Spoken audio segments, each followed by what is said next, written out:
Welcome to the Agro Labs podcast. My name is Cameron, and in studio with me today, I have a treat for some guests. I got the Murphinator, still looking like a thick cut of bacon. He looks like a genetically modified bacon made into a human being. GMOs. And one of his compadres he brought by tonight. We have Juan Duarte. He looks like a evil villain from Breaking Bad. Orale, muchachos, señoritas. What's going on, fellas? Chilling, bro. Just jacked up to be here with you in session. Oh my God. The beginning of something that you've been thinking and dreaming of for years and finally came to fruition. I'm just happy to sit in the seat. Most definitely. So, how long have we known each other now, would you say? 4 years. 4 years. A little over 4. I don't want to, just start off on a tangent or anything, but we might have to end that way. Might last a couple hours. Yeah. Is there anything on Oak Island? Fuck yeah, there's something on Oak Island, bro. What are you talking about? What the fuck is Oak Island?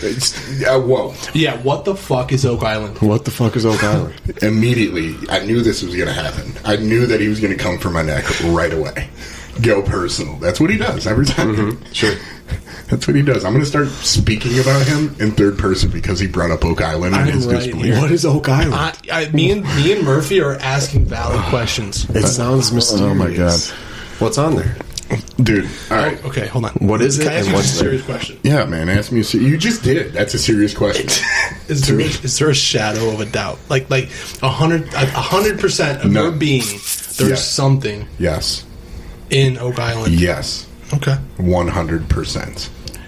Would you bet anything on it? What would you bet on that? At least 3 of G's toes. Mm-hmm. That's at least 3 of my son's toes. You won't miss those.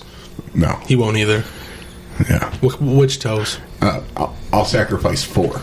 Both big toes and both pinky toes. You can't do the big toes. No, I can't walk without big toes. Well, you just asked me. We're talking about confidence here. We're talking about confidence. I'm willing to let go. You want your son... No. Listen, no. This is pride. No. You want your son to limp around for you to be right on the theory. No, it's not for me to be Island. right. It's because I'm that confident. Can somebody bring me up to speed? You know what? Fuck Oak Island? Take all his goddamn toes. Take all of them. So Oak Island is this just... how many seasons, Juan? How many seasons have you been fucking We're talking about a rated? television program. If you're going to deface and defile Oak Island, bro, through your half-ass explanation, I can't do this. How many seasons have you been waiting to find something? I think we're on fucking 17. They're finding tons of stuff. What have they found, bro? They found tunnels. They found coconut husks. Did they find a chest with treasure? Not yet, because it's booby trapped. Right. The medieval people. Look who built the pyramids, bro. Aliens. Whoever, but they were smart. Right. And they knew what they were doing, and it was hard to get into their shit. Yeah. Isn't that fucked up that millions of slaves died building the pyramids and we're all like, there's aliens?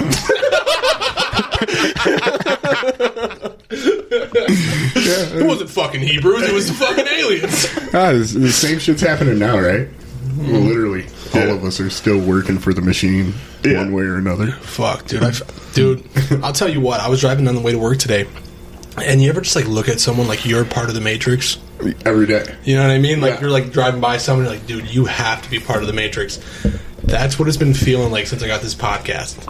I'm seeing through the Matrix now. I'm just driving to work, and there's Susie. Yeah. You know what I mean? On her headset. Sonder. That's called Sonder. Look up the definition. It's great. Sonder. Say it one more time. Sonder. Sonder. Yeah. Okay. I just want to make sure I get the alliteration correct. The deep feeling that everybody, everywhere, has their own personal dialogue of thousands of relationships, thousands of memories, thousands of experiences. Do you know you can only dream Sonder. with people that you've seen before? Right. What? Yeah. So everything you see in your dream, like a face, that you've seen before in your life. And some of them are scary. Some of them are really fucking scary. Yeah, I've had some crazy shit in my dreams. Yeah, dude. I was in Jake's fucking jerk-off treehouse, dude. It was fucking nuts watching that nightmare. Who was in there? I don't know how the fuck you ended up there and not in my jerk-off bedroom. Don't you think that at one point we should go see if the jerk-off shed is still there? I'll go down memory lane with you, bro. Yeah. Well, Fuck. would Curtis, that be Ohio. wrong? I wouldn't be opposed to it. No, I'll beat off in there too. Right Yeah, now. what if we go and we go in there and there's like some kids jerking off in there? It's like a legacy. Dude, Passed on. yeah, rites of passage. They're like, get out! This is our jerk off tree. It's evolved though. We used to have porno mags glued to the wall, but they have an iPad. Yeah. And they're sharing it. Yes, yes. They have a tablet with Wi-Fi capability.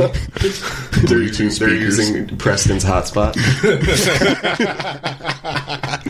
Mom, turn the hotspot back on. That'd be great Oh, yeah, I would relive that moment with you 1,000 times. for sure.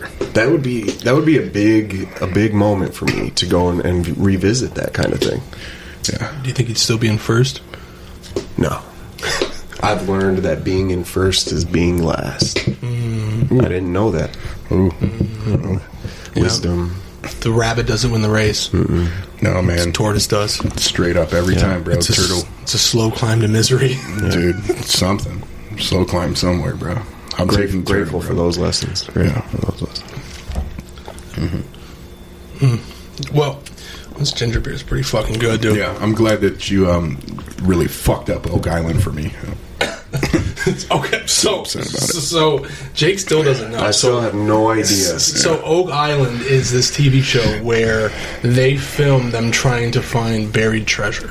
On this island, where's the island? These at? people on Oak Island are crazier than flat earthers. No, look at me. Look at me in the eyes. I'm looking at it. All right, you hear me? Yeah. Oak Island is not a TV show. Oak Island is an island. Where is it? And there's a TV show made of it. Nova Scotia. Nova Scotia. Atlantic. Nova Scotia. Canada. So we're talking Viking treasure. Viking treasure, bro. There's Viking Templars. The fucking Templars, bro. Maybe Yes. the Holy Grail. Maybe the Holy Grail. Maybe. If you... there's a lot of science behind this. Yeah. Science? Maybe Science. at least history. You're just gonna throw science in there? Did you mean to say superstition? No, science.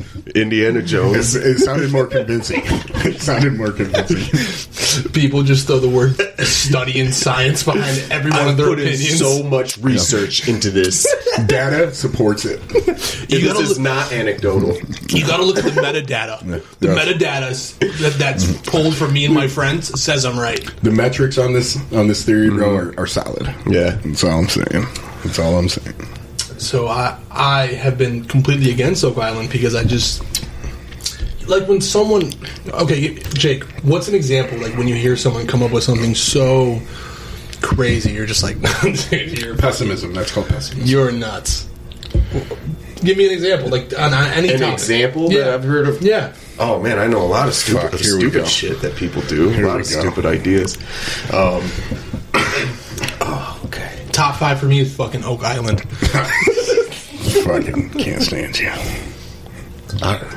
You're putting me on the spot. Give me time to think. Okay. Literally, I've sat on that couch just watching Oak Island for at least 2 seasons with him, and I'm just not convinced. If there was, it's an island, right? It's a finite area. They Yes. would have found it by now. No. Why? No. Well, they're still excavating. They've had many generations of families and people come out and try They've to had excavate. many crazy people try Yes. to excavate that. What if somebody already found that shit? That's in there. And That's took in it there. home. That's in there. That's one of them. And you're still watching. There's many theories. Yes, but How hard would it be to be like, hey, there's a family in Nova Scotia and they're like trying to I can tell you this. spend gold coins? I can tell you this: there's men involved that have far more money than we do and far smarter than we are that are still buying in. So if you have How do you know they're smarter than us? Yeah. They're digging for buried treasure on a fucking island, dog. I don't care how much money they have. Yeah. Yeah, Let me ask you something. If you had a plethora of wealth in your life, yeah. you would spend it looking for buried treasure? Well, I don't know what a fucking plethora is, but plethora. Prehistoric dinosaur. It's Latin. I would spend it looking. For You wouldn't get it, treasure. man. It's not Viking. It's not Norwegian. It's Nova Scotian. I would look for it. I would look. Wait, no, Nova Scotia is Canada. No, but what? Nova Scotia is Canada. Right? Yeah, there's a plethora. Yeah, there's a Nova plethora Scotia. of knowledge about Nova Scotians. Scotians. Nova Scotians. Oh yeah, it's not real, dude. I'm so sorry to burst your bubble. Dude, you know what? I'm literally gonna brew on something super offensive. I'm not sure what it is. It won't be too bad, but it's gonna be pretty bad. You're gonna brew it? I'm brewing up. Did they brew it in Nova Scotia? Fucking brewed it. Oh, you're brooding. It's Canadians, right? It's Canadians that are Dude, looking Canadians suck. for this. Yeah. What? Canadian tuxedos. Let's go to Nova I Scotia. love a Canadian tuxedo. You like it? I sport Canadian tuxedos. I got a hell of a jean jacket. I like jean jackets, but just black What do you wear pants. with them, khakis? Black pants. Oh. Black pants go great Yeah, with the that's jean a good jacket. look. That's a good look. Yeah, I don't have any black pants. you get on it, man. I did wear my stretchy dad jeans per your I request. appreciate it. Catch me out here, denim. Denim, Promise denim. you that, bro.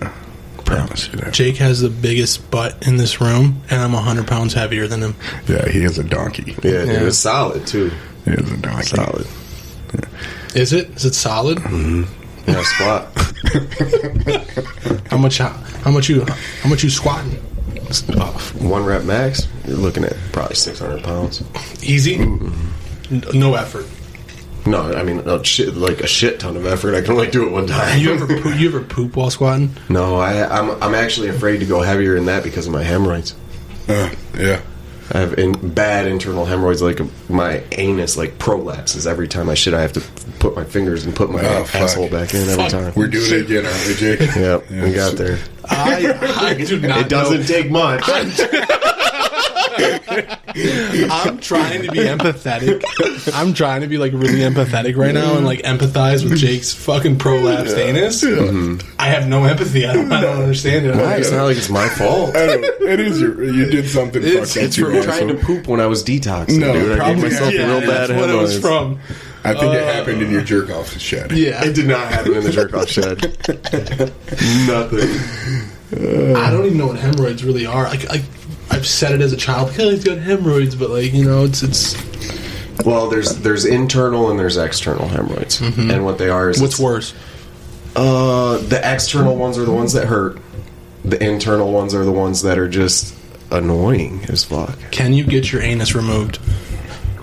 Is that something that medically you can get done? I mean, No, because it's you can't remove an orifice without removing. I mean, you could get like a shit bag, right? Well, yeah, you can get your. Yeah, I think you could get your anus removed if you had. You can redirect the colon, the Right. sphincter, right? But the anus isn't that. But it's the not butthole? it's not an appendage. You can remove an appendage, but you can't remove it. It's like saying, can you get your mouth removed? Like, Okay, yeah, I you can think tear we're your getting- face off. Yeah. Are we? So is your I guess we're confused. Is your hemorrhoids part of your butthole? Your hemorrhoids are veins. Your hemorrhoids. They're engorged Your veins. Yes. My hemorrhoids are veins. They're engorged veins, either on the outer rim of the butthole or inside, internal or external. Yeah. The external ones are the ones where, like, you see people get the cushions because they can't sit down. And, like, They get call the those creams. whoopee cushions. The There's a whoopies. surgery you can get, but A little bit of a whoopee cushion, or what? Like, everybody had a kid in their class that had a cushion, right? You had a kid with a cushion.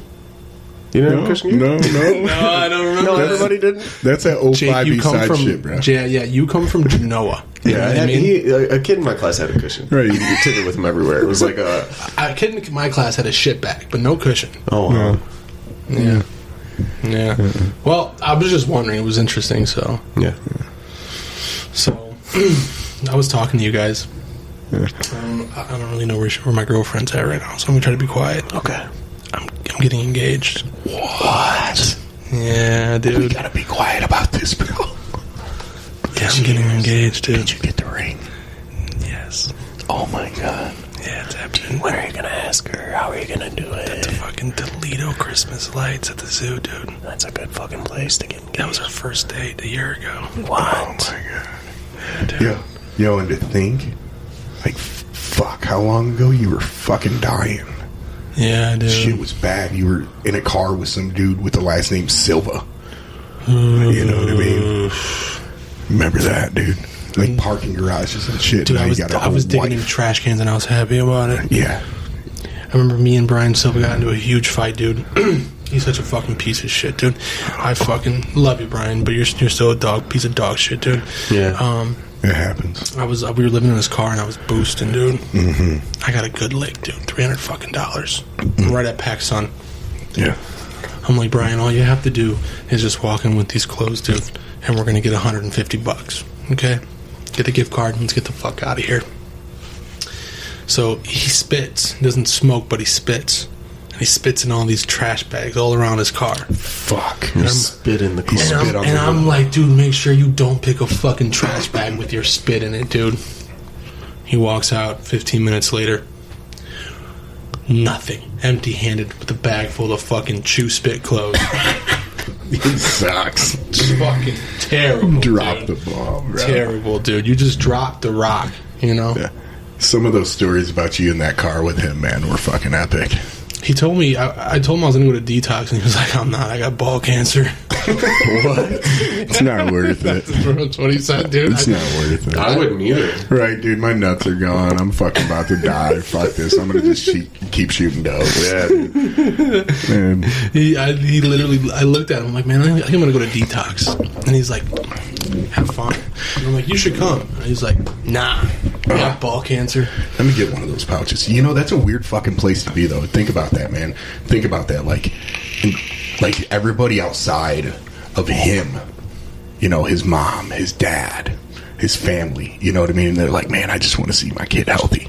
Yeah. And he's like, dude, fuck you guys, man. I just want to see I want to see my kid have some normal balls. You know what I mean? That's all any parent wants. Yeah. Right. I just want my kid to have a normal set of fucking balls and just be semi-productive.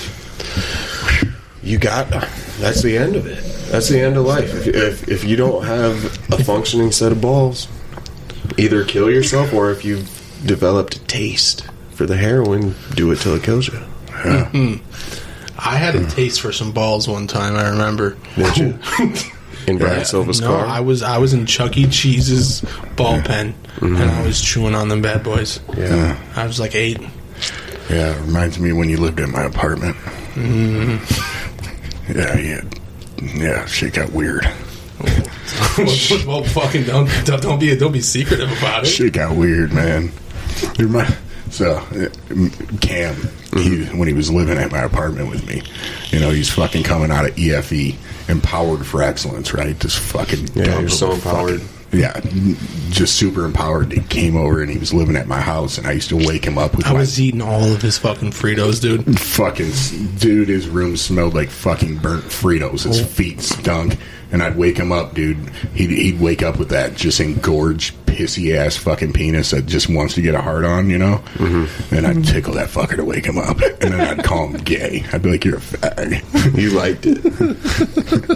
Me and this man would so mad. Me and this man would stand next to the milk fridge, dicks touching at 3 a.m. every morning, snacking on fucking powdered donuts. Yeah, dude. Yeah, dude. Sober. This is the shit we did sober.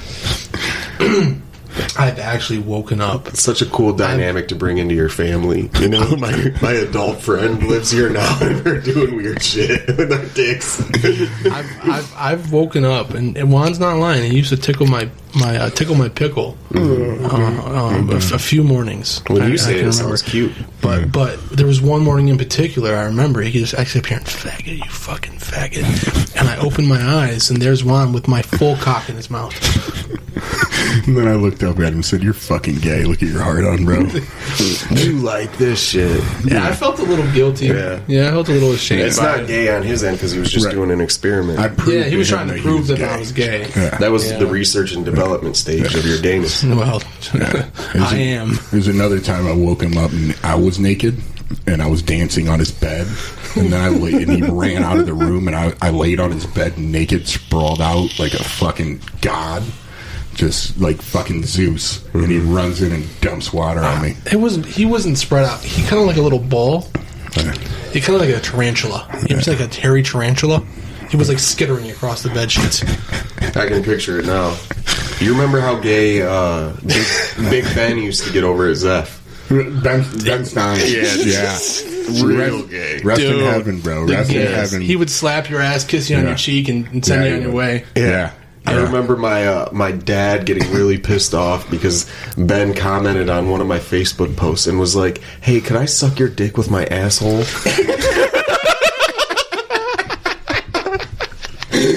Oh, what a guy! Can you imagine Emmett being on Facebook and one of his bros that he lives with?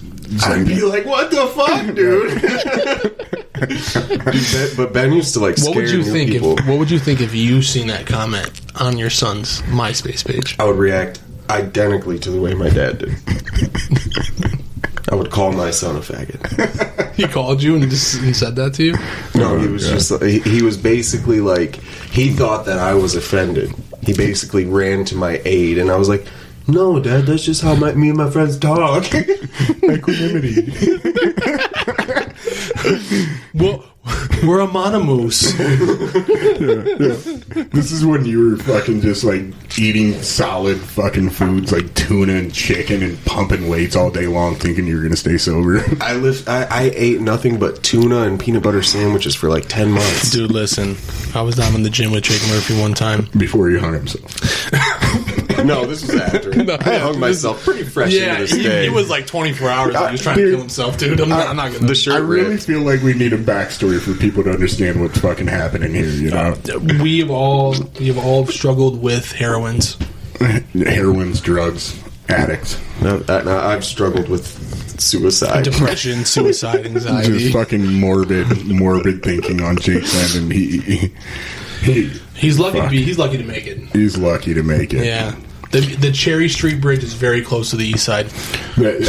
Hey, what was the first words you said to Jake when you met him, Cam? You remember? You stink. And then after that, when he came back from the hospital, what'd you say? At least you suck at killing yourself. Yeah. Good Jake times. was like, man, this is a good guy. I'm gonna form a lifelong friendship with this man. I said he stunk because like I just wanted a friend, right? Yeah. Yeah, I know that's how you get him. But I didn't know how to be his friend. You know what I mean? He just seemed like so wide-eyed and like scared. He was just like, Yeah. you know what I mean? Where can I kill myself in here? Wasn't it in the closet? Did he use like a clothes? Dude, I he used a sweatshirt He used and the it ripped. shittiest fucking the shittiest clothes hanger he could find.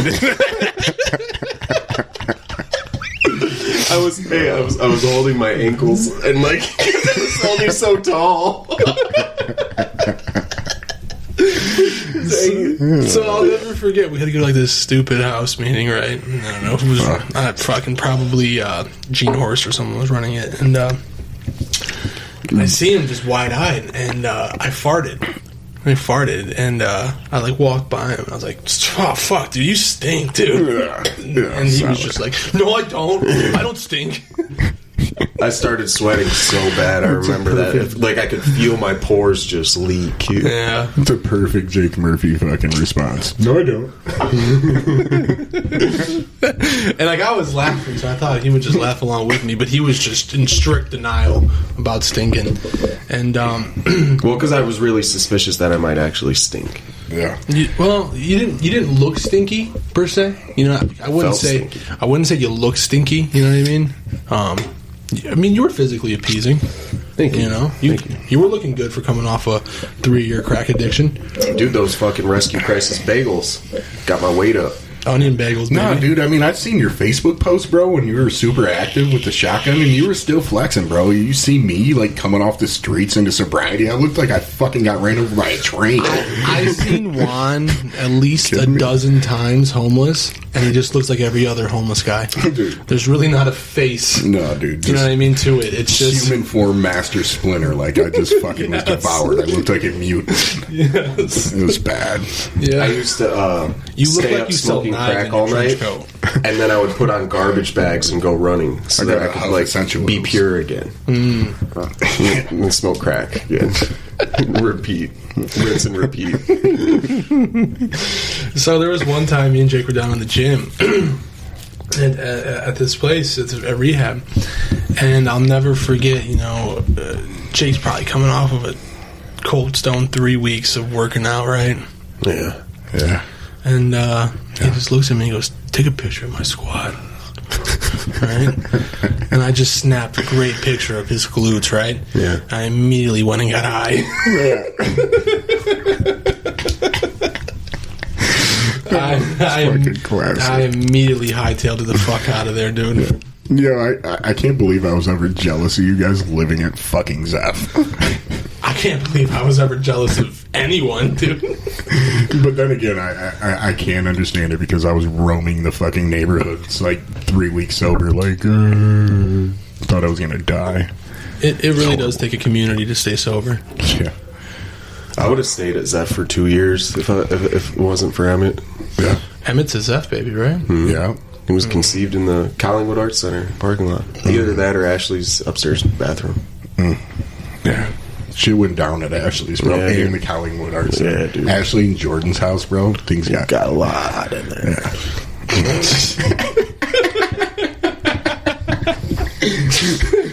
This fucking shit-eating grin, dude. Dude, it looks like he had his cake and ate it too tonight, dude. I sure the fuck did. Oh, those are some good times, gentlemen. Sometimes I look back on those memories and I'm not sure if I'll ever get to live them again, but I'm so glad I got to live them. For sure, dude. We've been through a lot, man. It's been quite a ride, dude. Riding the wave from fucking like idealism down to reality, and then like trying to float between the two because recovery like just spits idealism at us. Yeah. And I'm already idealistic. I'm actually like in full-fledged nihilism now. Yeah, from idealism. I started getting high because of nihilism. I'm staying clean because of it. yeah, for sure. It doesn't fucking matter. The subtle art of not giving a fuck. Nothing matters. Straight up, dude. Yep. It's weird, man. The dissonance, like the duality, though. You know what I mean?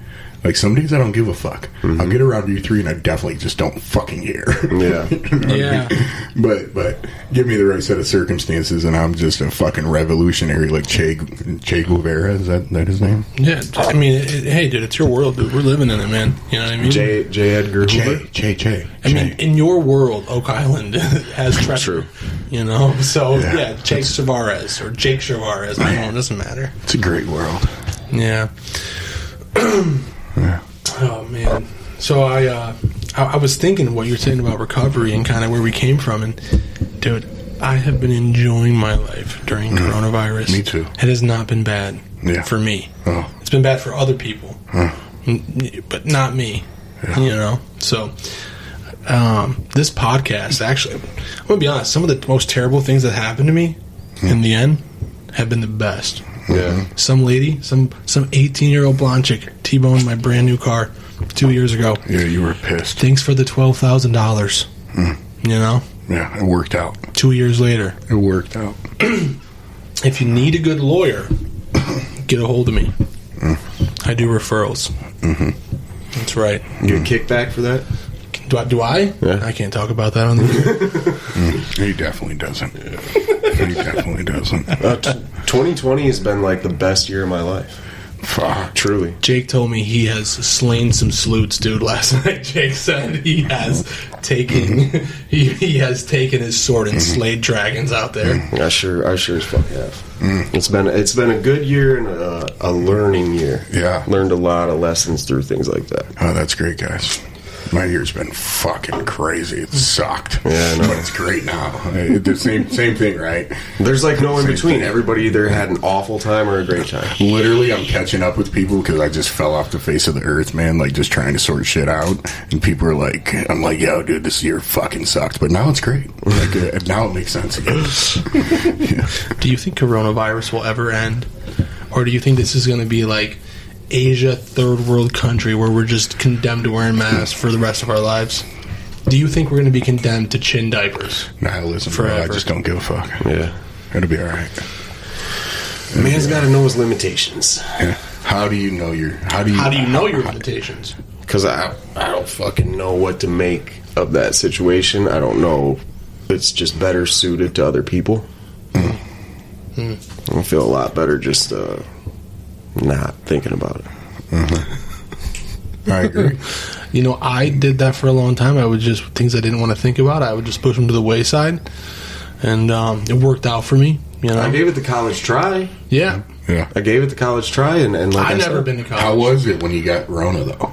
It was terrible. Because you dude. had It was so fucking bad. Dude, he loves it. Look at this. Look at this. Give me sympathy. I'm still confused. Yeah. I still got a little bit of the Rona fusion.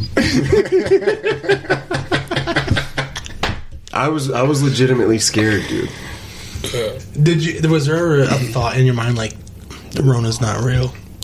No, I always believed it was real. I just always was like, it's not that big of a deal. You're like, dude, listen, I eat tuna fish and PB&Js every night before bed. My immune system is not immune compromised. You're waking up and you're chewing fucking nails and climbing stairs. You don't give a fuck about the Rona. In principle, yeah. But I mean, I don't actually eat like that anymore. I'm not in rehab. I eat regular food. Like what? SpaghettiOs or no, man? Like grilled or boiled chicken shit? breast and brown rice and broccoli, dude.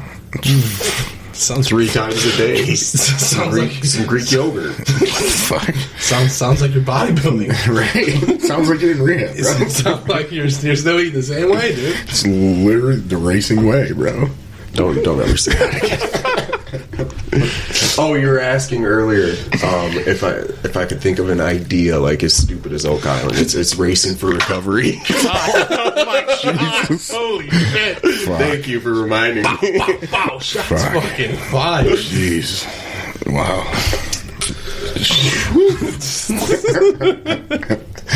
Things are getting hot. That is Hey, this is podcast, baby. a podcast 101. Wow. Tackling the real issues. Man, tackling the real issues right here, bro. Honestly, Man. there's not one way to Cleveland. There's multiple shitty ways. Seriously, bro.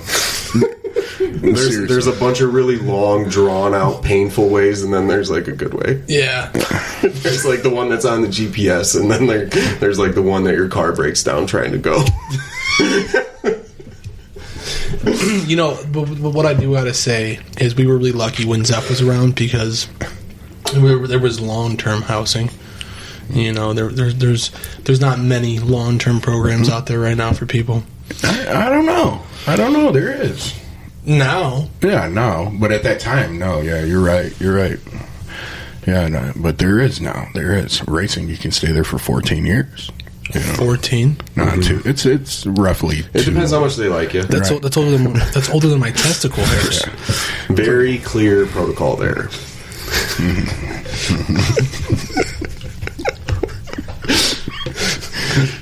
I want to post this podcast so bad. Pew! Pew, pew, pew, pew. That shoe fit sliding on.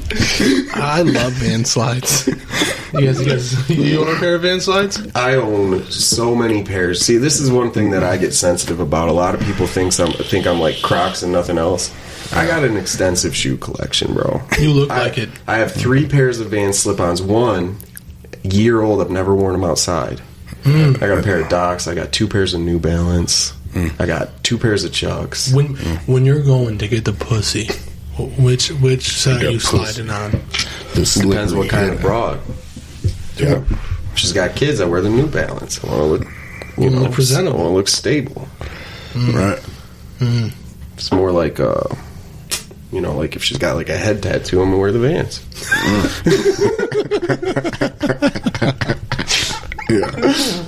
No, I completely, I get it. Yeah, totally. All I own is Vans. Yeah, bro. Yeah. We all got an agenda. Yeah. You know, sometimes to get that to happen, you got to wear slides. Mm-hmm. And it's not manipulation; it's influence. I just wear slides. It's just hard for me to bend down. My fucking feet are like 2x4s. I can't. Yeah, you gotta get the wides, don't you? It doesn't work. None of it works. A real comfortable shoe though is Sperry. My feet literally look like they're fucking blowing the leather out the sides of Sperry's. You don't even wear shoes. It's because I don't finish them. Juan's not new to this whole like you got to wear a mask inside because he's just not been wearing shoes inside in public places for a long time. Yeah, I don't give a fuck. So he, you know what I mean? There's nothing new to him really. Dude, He's like, what else do I got to do? It's a cage. It's a cage. My feet are meant to touch the ground. Mm-hmm. You know, so the earth knows who you are.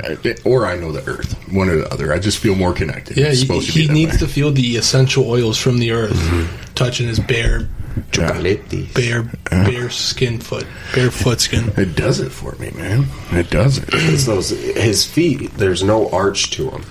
They're just paddles. They're just completely flat. So he can walk on ground that, like, humans aren't meant to walk on comfortably. You know, like through the river, jagged rocks, doesn't matter. Shoes are feet condoms. Yeah, they are. They are. I'm raw dog, bro. I don't fucking want nothing to do with that condom, bro. Yeah. I don't wear no jimmies. I don't wear no rubbers. I don't wear no Jimmy hats. Gators bitches better be wearing jimmies. Ain't gonna catch me sliding no fucking Jimmy on my knob, bro. Nor on my feet. You remember the flavored ones? You remember the first time you bought a box of condoms? Dude, I remember the first time that I ever got my Ghibli sucked. It was too big, right? It was an old bike. Yeah, man. It was an old Trojan. My girl, I was 15, shout out Katie. Wait, you put a Ghibli on to get your first blowjob? Yo, check this out, man. This is a good one. Hottest chick around, her name was Katie K. Mm-hmm. Katie K. She was a bad mama jamma. She's gonna give you some dumb love. But she wanted to slip on that slide with her mouthpiece, you know what I mean? And she said, like, I'm fucking chubbed, dude. She said, you got to put on something with that. And I was like, oh shit, man, I ain't never even really put one on. You know what I mean? And I found one in her parents. Her parents are getting a divorce, and her mom was a bigger lady, and her dad was in shape. How big are we talking? Like a cool 3? Nah, 420. She was packing them on, right? And dad was leaving the house. Size of Colorado, 420. Yeah, man. But I found an old white Trojan. I ain't never seen a white Trojan since. It was in a white wrapper. And that motherfucker was the size of this ginger beer bottle, bro. Looked like a fucking 12-ounce can of Pepsi. That bitch was wide. Mm-hmm. And I pulled that boy off and slid it on my weenie, boy. Yeah. Swear to God, it was like a motherfucking... It was like a garbage bag going on a hot dog. And it was a lubricated kind, but it was so old that the lubrication turned to dust. It was literally like dusty, like baby powder. She was still with it, bro. I just had to cup it down by the end of the shaft and hold that boy on, and she put that slippery... She did the thing. She did the thing on the Did you ejaculate? Nah. No. This show didn't, bro. No. That was a day before I lost my virginity. Did you break up with her after you didn't ejaculate? No, definitely not, dude. Definitely not. She was banging. So you know how, like, when you're a kid and like one of the people out of your friends group finds a condom and you and all your friends try it on? No, I don't know about that. No. Is this a fucking joke? No, let's keep it going, Jake. We want to hear more. No, we'll just move on. No, we didn't. No, my friends weren't passing around condoms. Yeah, man, that's weird. Nobody does that. I remember the first time I went to buy condoms. I was real young. I was like 15 or 16, and I was like, I looked like a crackhead at Rite Aid. Mm-hmm. You know, this is well before my crackhead time either. You know what I mean? Like, I am just freaking out that someone's going to realize that I'm trying to have sex. You know what I mean? Like you're gonna call the police. Yeah. I feel like this fucking broke Rite Aid attendant's going to call my mother. Ooh. Right, and let her know, hey, your son is trying to fuck someone in the neighborhood. Ooh. You know? And I'm just sweating, and I'm scared, and I'm praying to God, like, please, just let everything go okay, right? Yeah. And I just keep eyeing this one set of condoms, you know, because I don't want to make it obvious that I'm eyeing condoms down on the condom aisle. And there's so many. There's the red hot and the icy blue and the ribbed. Yeah. I don't know what the fuck a ribbed condom is. This motherfucker don't taste like ribs at all. Yeah. And I'm just like, what the fuck is really going on here? You know what I mean? Right. So I'm just taking little peeks. I'm just like peeking through blinds, right? And I'm just looking at I'm just looking at cock gloves closely, you know? Because I want to get the right one. Sweating like a Pakistani at Guantanamo. Yeah, dude. I smelled like a goddamn fucking llama in the hot summer sun. Yeah. Okay. And finally, thank you for taking us there. And finally, I hear it, sir. Are you trying to steal? Ooh. And I ran out of that fucking Rite Aid. With the condoms? No, I was too scared. I was going to buy them. And your story, you know what I mean? And I ran home that day. Right? And I beat off ferociously after that moment. Shit. Mad. Shit. Upset. How'd you lose your virginity, though? What was that like? Let me hear about that. I want to hear about that. Because I had a fucking wild one. I went to church camp. Church camp, bro? Yeah. It's always something like that. Not me, bro. Mine was fucked. It was bad. Well, we'll get to that then. But mine wasn't that bad. My best friend at the time, he had a cousin, and his cousin was a little older than me. And we got back from church camp, and she was just giving me the signals. You know what I mean? What were the they? whole week. Like the eyes? A little bit of the eyebrow raise. You know? She kind of arched her back when she perked up a little bit. She touch her hair? I didn't really notice the hair touching part. I was Cute just smiles I was and just hard staring at her eyes, tits. tears. I was just staring at her tits. Okay. You know what I mean? And she allowed it. Yeah. Okay. You know what I mean? She knew. Right. I'm a young boy. Right. I'm 14. Yeah. You know? Fledgling. I got one thing on my mind. Legos. Ooh. Legos and sometimes tits. Right. You know? So, we get done with church camp. I think we won the dodgeball tournament. I don't really remember much You were of riding it. that high. I was high. High. I drank a fucking case of Monster that weekend. You know what I mean? I've never been that high again in my life. That's a pretty I was storm. praising the Lord and chugging fucking Monsters. You guys are young. I didn't have that as a chap. Yeah. Well, They had Surge. so we get back. Surge. Yeah. What a Jolt fucking Cola. knockoff. That's where I was at. What a fucking knockoff, dude. Go ahead. I want to hear about it. So we finally we're done with church camp. It's like maybe Saturday night, and me and my buddy we're playing games. We're playing GameCube to be exact, and we're playing Mario Kart Double Dash. Ooh, good. He falls asleep. She's down there, and just like the J. Cole song, she slips me the yes or no note. Have you ever had sex? Yes or no? And I'm like, fuck yeah. Of course I have. have. I've had sex so many times in my head. Yeah. You know what I mean? I know how it works. I know how this is going. Cold world. So then, I write back yes, and she says me another no. Do you want to fuck? Fuck. Fuck. She was 17. She was 17. You were 14? Yeah, 14 going on 15. Man. Yeah, I was batting out of my league. You know what I mean? And I felt just like I felt getting those condoms. Yeah. You know what I mean? Just insecure and sweating. I Like felt Dennis Eckerly on a fucking volleyball court. I felt Jake's hemorrhoids in his body not up. You know what I mean? I was like, oh. I didn't have hemorrhoids yet. I had a regular butt. I doubt it. And she took me into the basement where we were, and she took me to the laundry room. And I remember she laid on her back, but I was too tall and she was too short. Lights off. Lights off, and I couldn't figure out how to put it in. I just, for the life of me, couldn't You're just figure jamming it. or whatever. Were you doing a little with your finger? Did you have the finger guide? You know, not for nothing. I got a pretty fucking fat cock. Mm-hmm. You know what I mean? It's pretty thick. Yeah. You know what I mean? Good for you. It's about a penny. You know what I mean? Mm-hmm. I mean, I've never seen, other than porn, I've never seen like a full hard on. So I don't know if that's a penny wide is thick, but so she just lays me on my back and gets on top, and I remember 60 seconds later she looks me in my eyes on top of me and she goes, "Did you come yet?" And I said no. But I just blew my load all inside of her. Oh, man. Didn't even tell her. Whoa. Didn't tell her. Getting it done at 14. And that was that. You ever see her again?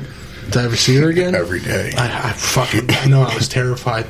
I never wanted my best friend to find out, but now we recorded this podcast, and he probably knows exactly who I'm talking about.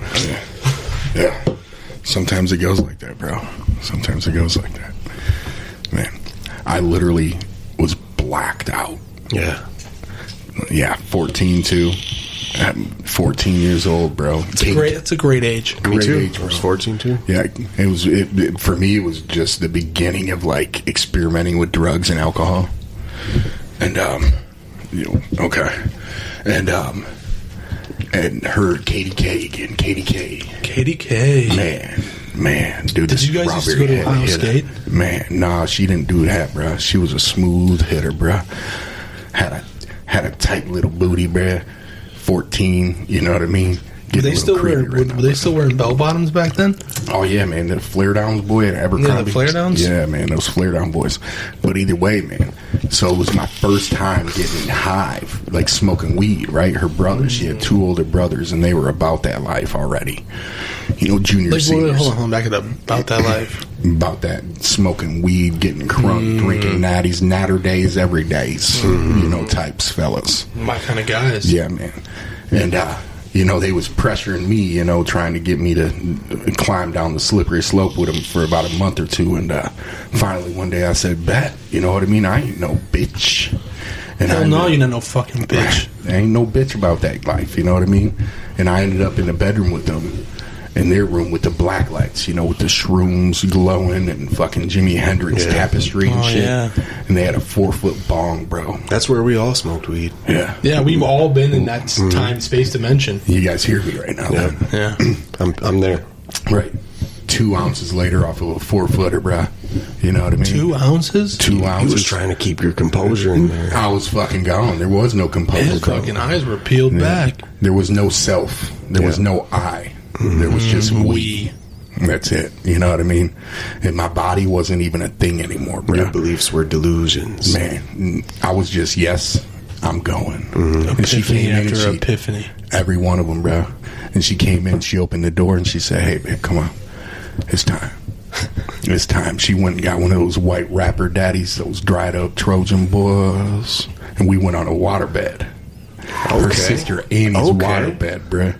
And The motion of the ocean. yeah, that motherfucker would jiggle like my baby mama's fat booty, boy. That shit would be jumping, bruh. You know what I mean? Just sitting on a wave. And she comes on. But the thing about this is, I'm painting a pretty picture, but in the meantime, I was intermittently blacking out. It was like when you're driving and you don't remember how you got where you were. Like, I don't remember driving. Yeah. I wasn't driving. And I'm on my back. Next thing I know, You're just floating. I'm floating, bro. And I remember being like, okay, yeah, I'm ready for this. And I remember, just like Cam, except for I didn't have a wide stack, you know what I mean? I was just still packing that little Peter Piper. Right. And You were 14, man. Give yourself 14. It's all right. Yeah, No, I'm dude. good with it. You're allowed to win, dude. I'm good with it, man. Yeah. But I was searching with my thumb, you know what I mean?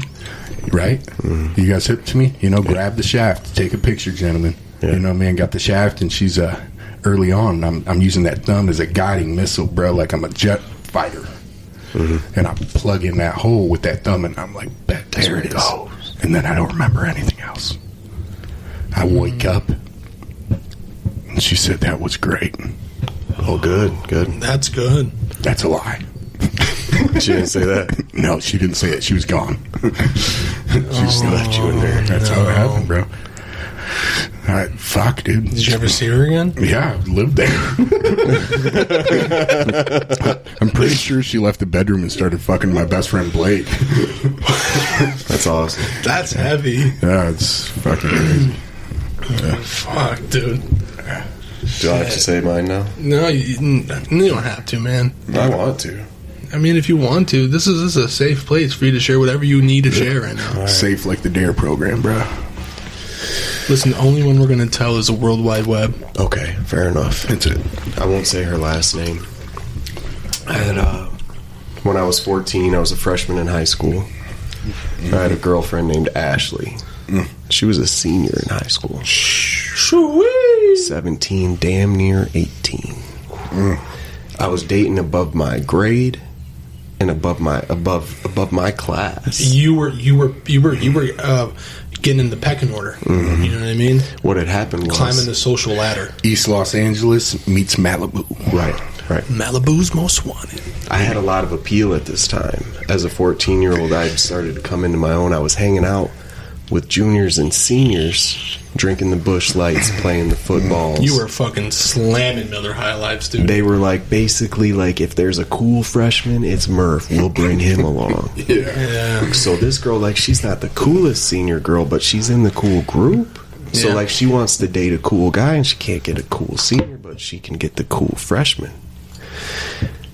She was a lot more experienced than me. And what we would do is I lived in a one-story house, so you could easily get in and out my bedroom Easy window. access. My bedroom, my whole house was one of those wood paneled houses. You know what I mean? So my Yeah. walls are wood paneling. I got a black light in there as well. I got some of those felt posters. You know what I'm talking about? You color them, the white part, and the rest is felt. And great decorations for a young freshman. what would happen was she would come over every day. You know, every night she would come over and she would lay in my bed, and I would finger her, and she would give me a hand job, like clockwork every day. Hand job, finger, hand job, finger, hand job, finger. Figure? I didn't know what a clitoris was Fuck no. at the time, so I just would just penetrate her with the middle finger. And one day I was penetrating with that middle finger real good. You were feverishly fingering her. Yep, she was hot. Keith D calls that finger banging. Finger banging.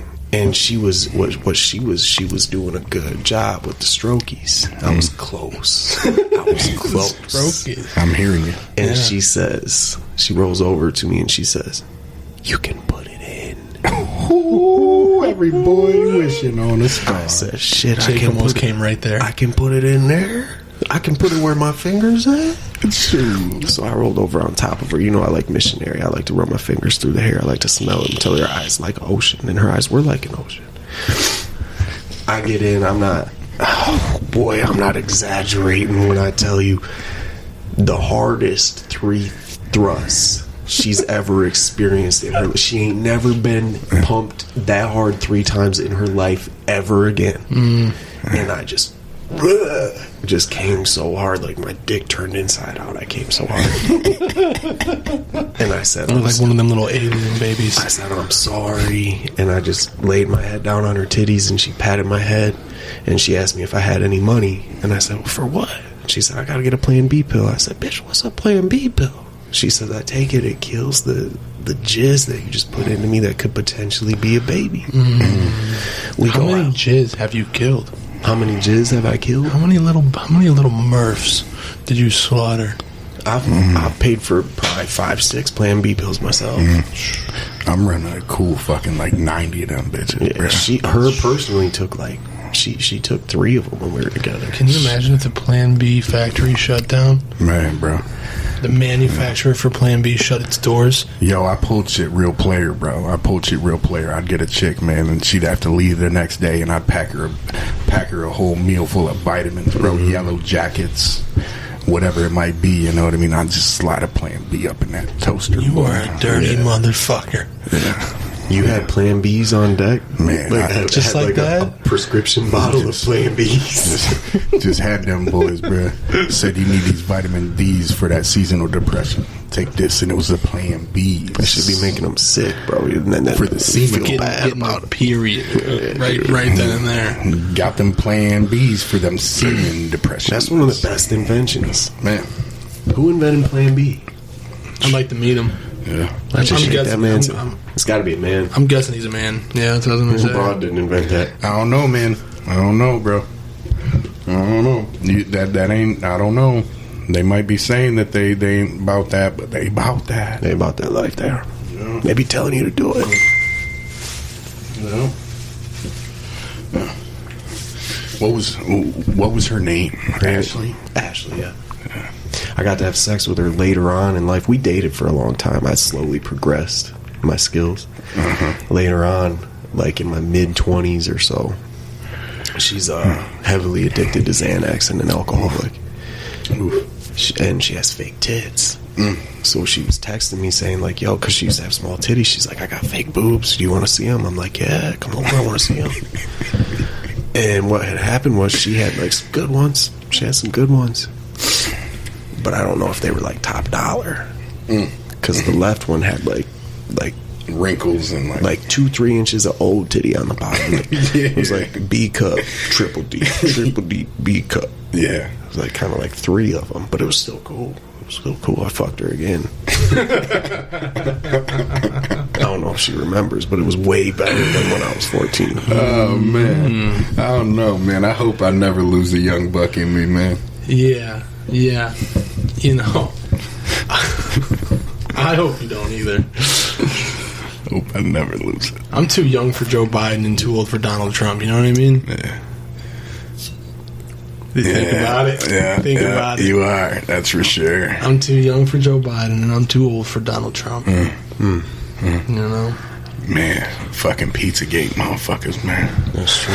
That's a whole nother rabbit hole there, bro. Dude, I digressed into a deep Pizzagate rabbit hole due to COVID. Oh, yeah. Because that's the only time I would ever put... We're going aggro on aggro. Aggro Lab. Aggro Lab. That is one of the only times during coronavirus that I would have enough time to put the amount of effort I did into something like Pizzagate. Mm-hmm. I had the codes down. The cheese pizza. Yeah, cheese pizzas. The hot dogs. Where's the walnut sauce? Can we have some ice cream? Man, that shit's fucked up, bro. It made me hungry watching it. Oh, dude, you're fucking killing me. That's fucked. Some of the names, man. Some of the names that they threw out there. Yeah, dude. Walnut sauce? Have you guys ever ate walnut sauce? No, like Neither have I, but think about it. It sounds pretty good. Sounds awful. It sounds like a walnuts, bro. Like a cutesy name for cum. On a pizza? Some nut sauce. Nuts. Take all of it. Some of that nut sauce. Fucking nut sauce. Dude, a nice Alfredo noodle with some walnut sauce? See, now you're talking pizza, though? I don't know. It's sweet, right? That walnut sauce has got to be sweet. Yeah, Got of course. a little cinnamon in it. It's a little creamy, but sweet. It's thick. Yeah. It's stuck in the roof of your mouth like that. Dude, so, like, I knew everyone was experiencing the same reality when I started going down that rabbit hole. And then I started seeing weird people post about it on Facebook. Fucking Facebook. And they're just posting, you gotta save the children. Man. Save these children. I'm just like, yo, I feel you, but I would never put that out there. I agree with you, but, like, come on. Man. I'm gonna keep that thought process to myself, dude. That's Facebook's a whole nother fucking thing, man. Oh, that's its own pizza.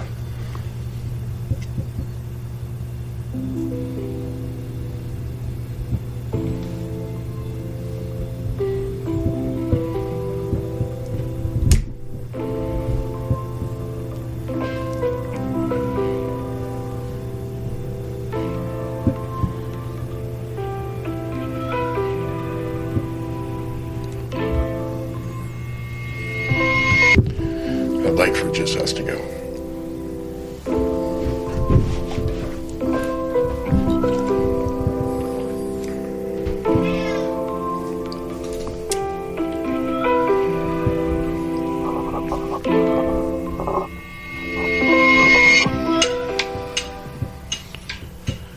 Welcome back to the Agro Labs podcast.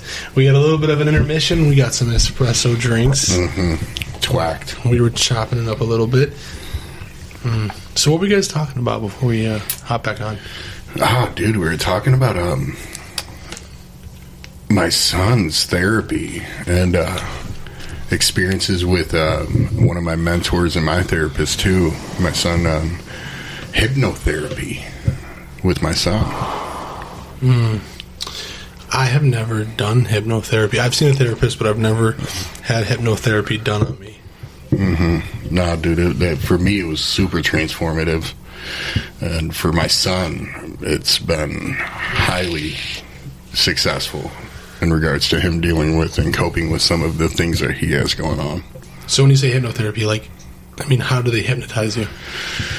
Well, the process has been different a few times, but initially it starts off with a guided meditation. That's really how the transition happened. My his therapist would work with him through some guided meditations, and then eventually he would just add in a little bit more stuff to keep bringing him further along, to trusting or surrendering maybe to the process, and until ultimately, like, dude, he was just pulling things out subconsciously, you know.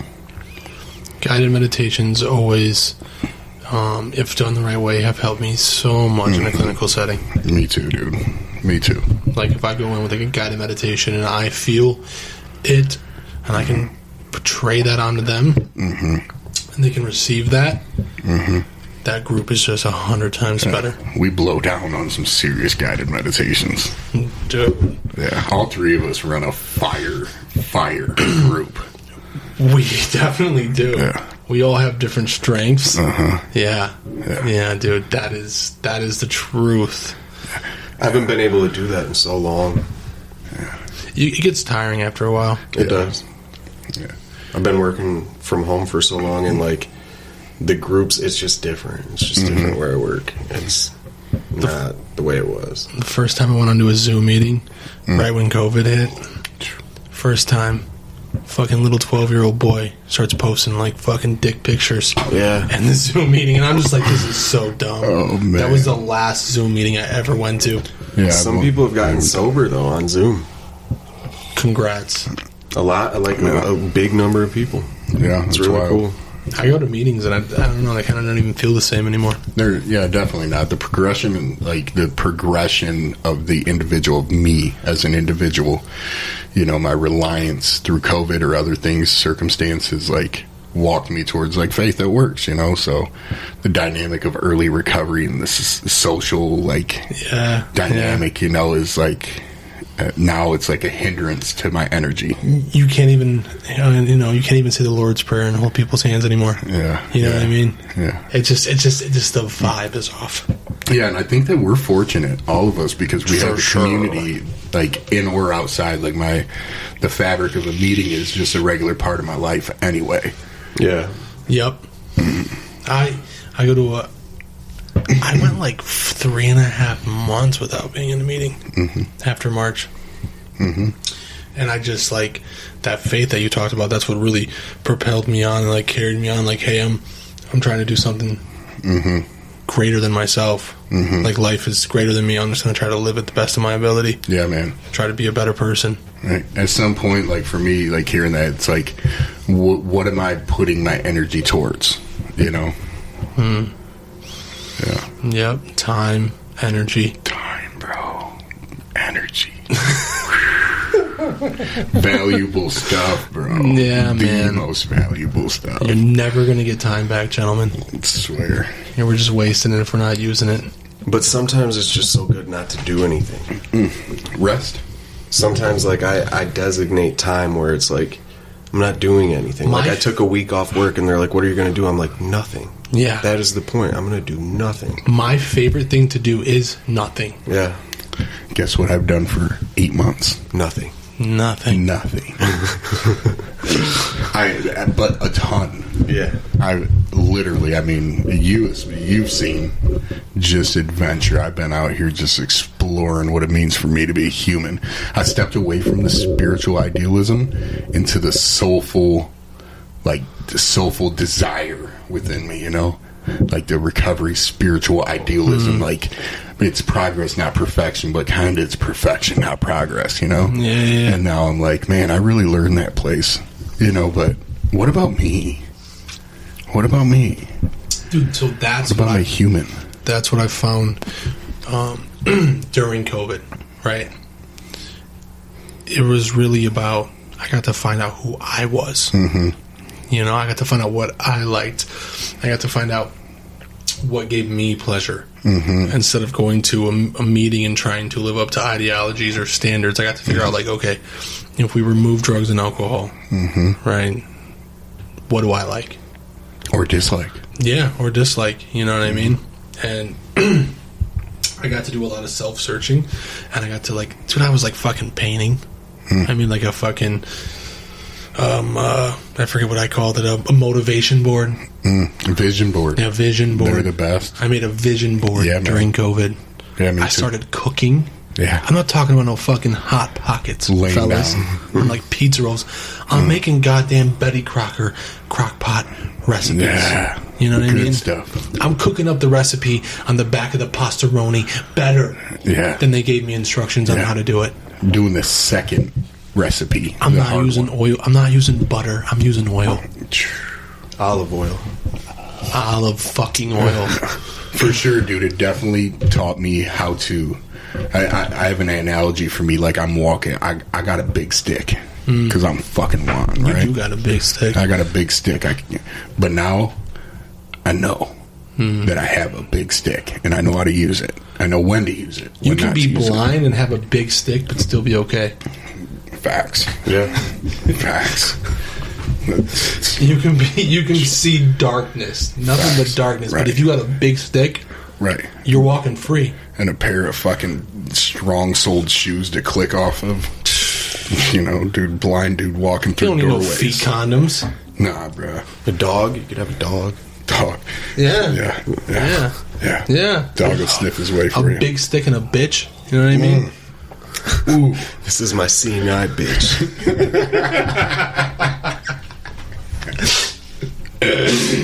Yes, dude. Lassie. You know, I had a dog recently. You told me about this. Wow. Tell why. Yeah, I had a dog. Shit. Yeah. Big floppy-eared Chihuahua pit bull dog. Whoa, what the fuck? Yeah, dude, it was the cutest thing. Oh my god. Yeah. So Pitbull fucked a Chihuahua. It was a German Shepherd. Let me get one of them cools. Yeah. Here, catch it in your mouth. Try one. Just once. No, dude, Juan's good at this. Let's just try once right now, bro. You know when we used to light these bad boys and throw them into our mouths? Yeah, bro. We was solid. Yo, if you get this, I'm gonna kiss you on the lips. Okay. Yeah. Go with it. That was a hard toss. He missed it on purpose. That was Shot that at me. That like, was 2 feet like away. 20 miles an hour. That was 2 feet away. Yeah, let me get one of them cool daddies. I smoke cools. I call them Denzels because Denzel smokes cools in every movie. I ain't know you like to get wet. Ooh, Officer Hoyt. boy. Officer Hoyt. Hoyt. Denzel was actually... I mean, I've never watched a bad Denzel movie. I can't remember it if I have. You know the chain I have on right now, the St. Jude pendant, right? Man on Fire. St. Jude, the patron saint of lost causes. That's cool. It's the only thing my grandmother really got me as an adult. And she got it for me like 20 years ago. It would have been like 2001, 2002 when that movie first came out, and I just loved the idea of it. You were an adult 20 years ago. I was an adult. I'm an old fucking dude. What? Say that again. I was an adult 20 years ago. So what are you hitting at, like 39? I'm 37, bro. 37? I was 17 20 years ago, bro. Almost 18, almost an adult. You could have went to war and died 20 years ago. Yeah, bro. He could have fought in the Gulf War. I was in 3rd grade. Right. So, you were chugging fucking monsters. I was sipping Surge, bro. You guys were fucking playing. No, you're 17. You were sipping something other than Surge. Yeah, dude. Yeah, for Jack sure. Daniels, dude. For Captain sure. Morgan. Yeah, man. I was listening to fucking Ja Rule and shit, bro. You know what I mean? Baby girl, put it on me. DMX. Yeah. Every dog needs a lady. Right. Yeah. Yeah, you fucking jabronis. 50 Cent or Ja Rule? Ooh, fuck, man. It depends on the It's 50. scenario. Dude, 50 ruined Ja Rule's career. 50 ruined. You remember that dude. song? Jeffrey Atkins ain't never hurt nobody. Yo, it depends on the situation and the scenario, bro. Because Ja Rule on a fucking New Year's Eve party, bruh. You get some Ja Rule with a couple baddies, man. Man. You get a couple of them mamacitas. Oh. I was trying to ask for a lighter, guys. We're like, Yeah. Don't disturb the sound quality. Yo, Sound Nazi, dude. dude. Me and Jake had the pleasure of experiencing a Indian sweat lodge together in a Nipi. we sure did. It was sweet. What did you think about that, Jake? I didn't get as much out of it as everybody else. I wanted it Did to you take be... the LSD beforehand? No. I think I you wanted it needed to be heat. a lot more intense than it was. You needed more heat. Yeah. I'm built for that shit. Yeah, me too. They were giving me like intermediate level. Yeah. And I need advanced. Yeah, that was definitely fucking intermediate level heat, for sure, compared to the other ones I've done. Dude, you light a bonfire around me, I'm dying. Dude, I'm sweating. I think it's because we had like so many people. a large group. Yeah, there was a... And they wanted to be careful. Yeah, for sure. Yeah. Yeah. What was it like Like, was it a large? Because I mean, how many people did you guys have with you? We had 7, and there was 3 of them, so there was 10 in total. Mm-hmm. And it's about 5 foot tall. You got to crawl in, crawl out, pitch dark.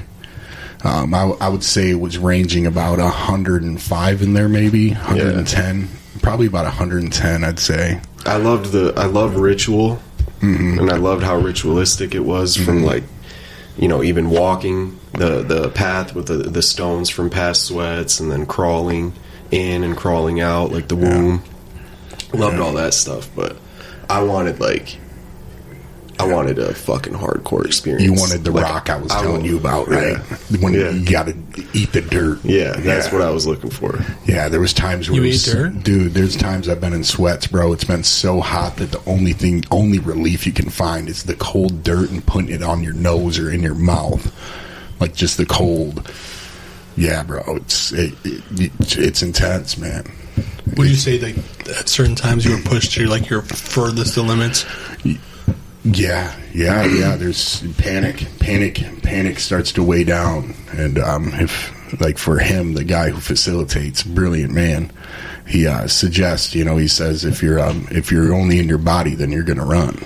You got to connect with something deeper, you know. And so being reminded of that at times, or having somebody coach, you know, like him being involved, him saying, you know, lay down, put your face by the ground so you can feel the cold air because the heat rises. You know, some of the wisdom of somebody that's been there, bro. That boy was spitting on me. That's something to be said, man. Like, as I'm sitting here, like, listening to you say what you're saying, it's really hard for me to remember happy moments, unless they're really big happy moments, right? But I can always remember some painful shit. That always sticks up in my mind more than a joyful or happy moment is some pain that I've endured or something that I've felt. Do you get the flashbacks? Do you get like painful memories just getting like slammed into your consciousness? Times. It's certain sensories. You know what I mean? Smells or similar situations will slam those memories back in. I love that shit. I love retrospection, you know, introspection. Me and Jake, super big on the sacred battle, you know? Yeah. Whatever the hardship is, it's sacred, you know.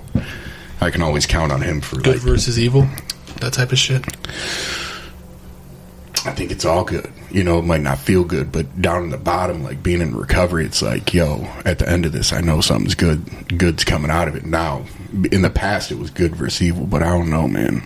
Shit might feel bad, but I know it's good. That's why, like, when we at the sweat, why I was wanting it to be so intense is because, like, you wanted to have that battle. When and like when there's anxiety present, and it's hard for me to ground myself, pushing past my limits physically is what takes me to that place where it's all spirit. That's why, like, in the summer, I'll run. And I'll literally run until I throw up. Spiritual endurance. I'll run until I feel like I'm going to die. And when I get to that point, it's like, that's when I'm starting to have an experience. That's when the voice that's usually quiet is loud. Yeah, man. Yeah. Same. Yeah. Yeah, we connect on that. Yeah. You know, as I'm listening to you guys, for me, when I feel most alive is when I'm doing something that I'm intent on doing. For me, like passionately, yeah, that's when I feel most alive, and in the moment is when I want to do that thing. Your voice is being heard or forced, or your intent is being forced, or sure, man, you know, you're really stepping into your power. Really, it's the fruition, right? It starts with a thought or an idea, creativity, and then when I start to see it come alive, right? That's when that hope, that faith, right, propels me. Like, all right, I'm going to keep doing this. You got some authority, and you're getting creative with that authority. Yeah, and we all have authority to do whatever the fuck we want to do in our lives, man. And that's the thing, is some people don't see it that way. Some people can't get out of that small box that they wove in themselves. Like especially in this world, we're literally talking in microphones that are being recorded into some laptop that can be processed to other places, right? But we look past all of that, and we think we're so small and that we'll never be able to get out of this life that we're living, or, you know, we can't unilaterally move up, right? And it's just people's perception. Limited perspective, bro. meets minimal opportunities. Yeah. Life is short. Real fucking short. Life is short, dude. And it's for living. Yeah. Like, we're supposed to live. Yeah, dude. Something big that happened to me, guys, like in the past year, it's been like a really strenuous one for me, and something that happened to me, like a stream of consciousness or a dialogue and narrative that started spilling out of me was, there is no separation. I had this thing happen for me that, all of it's the spiritual experience, the soulful experience, like I've had some moments that have been profound. But when I look at it now, man, like, everything's just, this is it. This is it. This is taking me. I'm on the ride.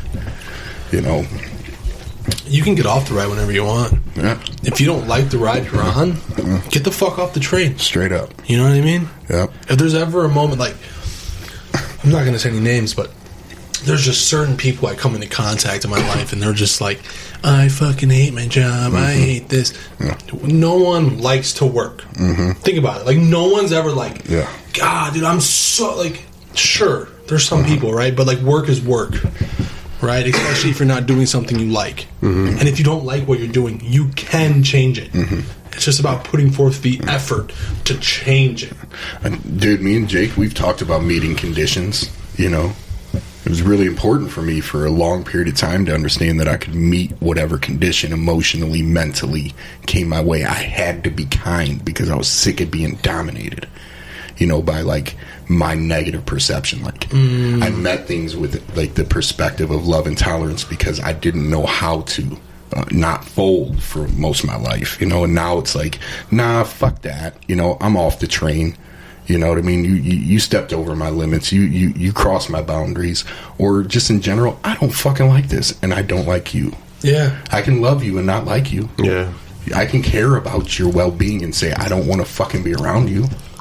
And still have, some care for the person. Life's short.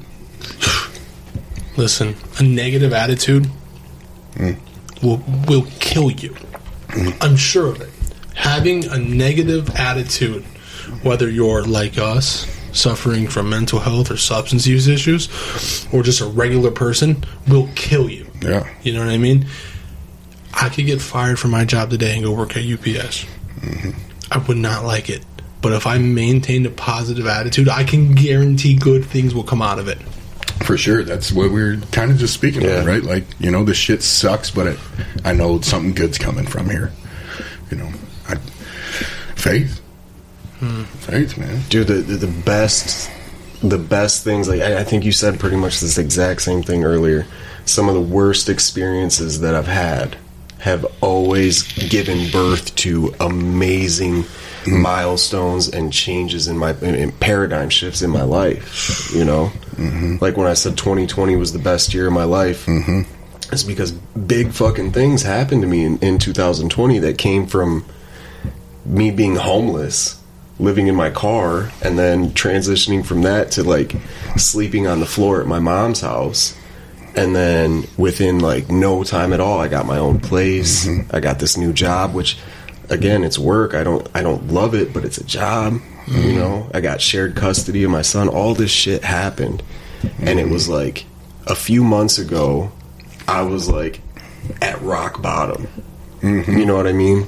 Like I'm fortunate that I wasn't in a place where I was like, okay, I should get drunk over this. Like my brain doesn't think that way anymore. Yep, that's. But I was low, dude. Low self-esteem. Like you could have looked at me wrong and broke me down. Yeah, man. And now it's like, dude, I feel like a fucking mountain. Like there's nobody that makes me uncomfortable. Nothing. Or it's easy to recover from, right? Yeah. I remember me and you having a moment when we were going through heartache, a lot of heartache on our side, exploring love, dude. Yeah. And you were Jake was sitting on my couch, and he was like, man, I don't know what to do kind of thing. And I was like, dude, for me, bro, you can't do it wrong. Like, I can't do it wrong. Like, if you choose in tomorrow and then you choose out the next day, that's you, man. Well, here's the real thing, which took me a long time to fucking realize, right? I always thought growing up that my mom and dad and my teachers and the principal and the president, they all knew what the fuck was going on. They don't. No, bro. No one knows how to fucking do this. No. No one knows how to do it right. No. Literally, they're just winging it. Yeah, dude. They're just like, I don't know, dude, put a couple lug nuts in there and it'll be okay. You know, but I can't really say that, though, man. Because there are people that are out here that have a healthy perspective. It's just the majority. They're fortunate enough to keep that healthy perspective, right? Yeah. Well, I thought that all adults were adults. Yeah. You know, there's fucking grown-ass men hiding behind fucking facial hair claiming to have character, and they don't, you know? And they're, you know, I'm like being around, like, humans and other people that are adults that aren't immature, that are, like holding on to like some kind of a form of dignity, whatever it means to them, you know what I mean? Like dignity is fucking shot out the window nowadays, you know? People are dumping whatever the fuck they want to, you know, out there, you know? And hear me. I'm thankful that you guys hear me. Yeah. You know? Talk about dumping all that shit out, man. I mean, literally, you have the capability nowadays to say whatever you feel like. Yeah. And someone agree with you. You know what I mean? Like someone out there is going to be like, yeah, that statement you made, that's idiotic and negative in perception. It makes sense. Right. You know what I mean? I'm going to validate. Yeah, dude. I'm going to validate that terrible idea of yours. Corona in 2020 fucked up the validation laws, bro. Corona came into the fucking room and said, look, bro, there ain't going to be many humans to tell you you're fucking good. Yeah, I mean, it's, I really have enjoyed watching people argue on Facebook, though. Yeah. That is... Twitter is even crazier, but watching people argue on social media about, you know, the right PPE gear and, you know, how to wear it and is it the flu and, you know, is black or is it white or is it brown or is it yellow? That's not red. That's magenta. It's a morality contest, dude. Always, bro. Fucking morality contest. Look how fucking good I'm doing. Do you understand how fucking considerate I am? Yeah. Do you know? I wipe down the cereal boxes at Myers, and I don't even touch them. Right. I walk by them. Good deeds, man. Dude, fucking moral relativism split my brain open last year. I don't even know what the fuck you just said. Yeah, bro. Yeah. Can you say it a little slower, dude? Moral relativism. I'm a fucking layman. Say it one more time. Moral relativism. Now tell me what it means. So, bro, based on our, like, environment, our upbringing, our cultural, like, traditions, our family dynamics, you know, like, morality, like, you know, is different for everybody, right? Like, good and bad, you know, can be really perceived differently. But it's like, you know, for me, Kate, right? Kate was brought up with had everything. You know, her standards and her morals were exceedingly high and still are.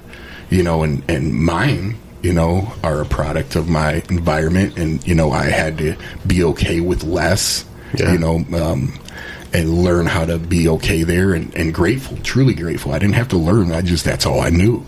So meeting somebody that had a different set of morals or standards or beliefs, you know, that might conflict with mine, you know, and the relativism. So I'm hearing people like, you know, on there and it's like, yo, man, that's your shit, dude. But I'm self-righteous, you know what I mean? So I'll find myself on there like, yo, you're a fucking dickhead too. And as I'm saying it, I'm like, motherfucker, I hate myself because I don't even want to look at this trash. So, you know, as I was peeking into that window, dude, I'm thinking about what my family expected of me growing up. Yeah, dude. You know, and it was at the time when I was growing up, you know, when like I didn't want to grow up, right? Like I didn't, like, no one wanted to grow up. No one asked to fucking be here. No one asked to have responsibilities. We all just fucking made it here. My fucking parents set the bar so low for me. Like, they were just like, Cameron, just have a job and just take care of yourself. Right, dude. They just wanted me to like be happy. You know what I mean? Don't take too many risks. Don't take too many. Hey, Cameron, just pay your bills. Play it safe. Be a good boy. Yeah, dude. Wipe your own butt. Now we're talking. And have your own place, right? Fuck. And then I took those expectations and I was like, I'm a failure at everything I ever do, and I'll never live up to those expectations, right? And I look at my mother now, and she is. I mean, she says she doesn't have a favorite, but I for sure know I'm her favorite. You know what I mean? My mom too. Yeah, my mom's in love with me. Yep, that's how she's with me, right? And must be nice. Jesus. My parents love my sister. You gotta have more kids, dude. She's got like 4 kids. You know, I mean, I really don't know how many she has, but just my mom likes me better. I think because I pay her more to babysit. But my dad likes my sister a lot more. You should just slip her a cool Hyundai one of these days. You know I do. What I mean? That's why she likes me. No, I mean like on top of the Hyundai. You know what I mean? Afford that shit, man. I got a 2-year-old. Well, I think, dude, you bucked up, dog. You're doing things, man. Yeah. You know, you're doing things, and your demand over their dependency. You know, I think people like to feel like they're helping or need to be needed. Yeah. Right? You know, take that away from somebody, you know, that's used to playing that role, man. You know, that might be the only source of comfort somebody's really getting, or a sense of validation, like we were talking about, you know. And now it's like, yo, motherfucker, you're not fucked up. Right. You know what I mean? You need me. Right. Oh, you're not fucked up, and holy shit, you're kind of healthy, too. You're not sleeping on my fucking couch anymore, you loser. Yeah. But dude, I mean, even at that, like me and Jake have been fucking, you know, me and you haven't talked as much over the year. Right. But, you know, ritual, rite of passage, right? You know, my father wasn't passing down rites of passage to me. You know, fuck yeah, I wanted to, when I was 10, I wanted the confidence to be able to say, I'm going to be 18 and I can do this. You know, my dad didn't take me out and say, here's how you fish, here's how you camp, here's how you spark a fire, here's how you face endurance. Yeah. So this is something I'm trying to explain to her in our relationship, right? Like, when it comes to being a man, the only way I know how to be a man is to provide. Yeah. So pay bills, right? Right. That's really, like, what I know. And she's like... And so, like, I'm trying to fit in my role here as a man and, like, fixing stuff in the house. Yeah. Like, spackling stuff. Right. You know what I mean? Putting screw hooks. Yeah. I didn't even know what a screw hook was 6 months ago. Yeah, gender roles, gender assignments. And I'm trying to explain to her, like, listen, I didn't have a man. I had a father, but I didn't have a man show me, like, how to do these things. And maybe he tried, but I just wasn't receptive at the time to even learn how to do some of these things. Yeah, dude. Well, some of the things, though, man, right, are like, help me, right? Help me fix a car. Help me fix a yard. Yeah. Help me do this. Dad, how do I? Right. Dad, how do I? You know? And, like, I think we've had, again, dude, you know, with my son, me and you, Jake, you know, being out on the river, kayaking, you know, a spider comes on the fucking boat, and my son freaks out and panic, and we're, like, teaching a deeper lesson there, you know? A lesson again for a child to be equipped, you know, being scared, and those are rites of passage. Hopping in the river and riding a log, you know, dude. You know, we had this great experience, man. You know, and my son who's scared of water, and Is G really scared of water? Yeah, dude, he can't swim that great. He can swim now, but not that great. Not enough to be in a current, bro. And we were out in a fucking current, dude. Me, Jake, and 3 other people and my son, dude. We hiked across an island with our kayaks, and it was fucking nasty out, and teaching all these lessons about endurance. It was a wild experience, dude. It was a wild experience. And leading up to it, you know, we're jumping out of trees 30 feet in the air, dude, and like my son's on the ground and the spiders are crawling on, and we got him in the middle because he's like, Dad, get the spider. And I'm like, no, I'm not getting that spider, because the spider represented something. You know, it represented the feeling of fear, you know, and I'm not going to be here always to handle that fear for you, my son, you know. And smack that fucking spider, and he's screaming. I'm like, nah, bro, do it. Challenging him, you know. And and afterwards, you know, he's pissed at me, so I say to Jake, because I know he fathers my son, you know, I'm like, Jake, am I wrong here? What do you think? Ask Jake what he thinks. And Jake's like, okay, man. and we circle around G. You know, we had 5 dudes around G, and I was like, yo, I think this is a good opportunity for a group of men to speak into my son. You know, what do you see in my son, guys? And, you know, they spoke into him, they cried, and G was in his own kayak, you know, paddling upstream, you know, one of the dudes. And at the end of it, man, we hopped on an island and we hiked, an hour and a half. Yeah, dude. Where were you guys hiking at? Dude, an island in the middle of the Maumee. You know, and because the current... Yeah, for sure. Dense storms. As a kid, I used to go over to... my cousin had a house out in Waterville. So we would always swim. To the islands. Either the Maumee or whatever. We would just swim the Maumee River and we would just walk through the islands. Dude, it was nuts. It was, 60 out? The water was cold, bro. We got to this rope swing at the end of this island, right? That's where we're going. And the current was strong, dude. Dude, grown men fighting this current, dude. You had to swim, bro, to make sure you got back to where you got out. And, dude, we're like, man, we don't want to walk back. Yeah. You know, and I'm like, yo, I got my son, and I'm sitting there, and we had a bag. And, dude, this was epic, man. This was some real Huck Finn, serious fucking life lessons, like passing on something to a boy, you know, and friends, you know, opportunity. And we're like, yo, let's just float this river. The current's strong, dog. It'll take us a lot faster. The water was cold, dude. Gee, I got my 10-year-old son with me, bro. And I'm like, yo, hop in this current, dude. Threw 3 of our friends in front of G and said, G, you're in the middle. It was dope. And then we ended up on a log. And G was yamped up, wasn't he? Yeah, dude. That was a fucking great experience. Yeah. Yeah. For G, for all of us. All of us. I'm so glad that I was rebellious in my youth.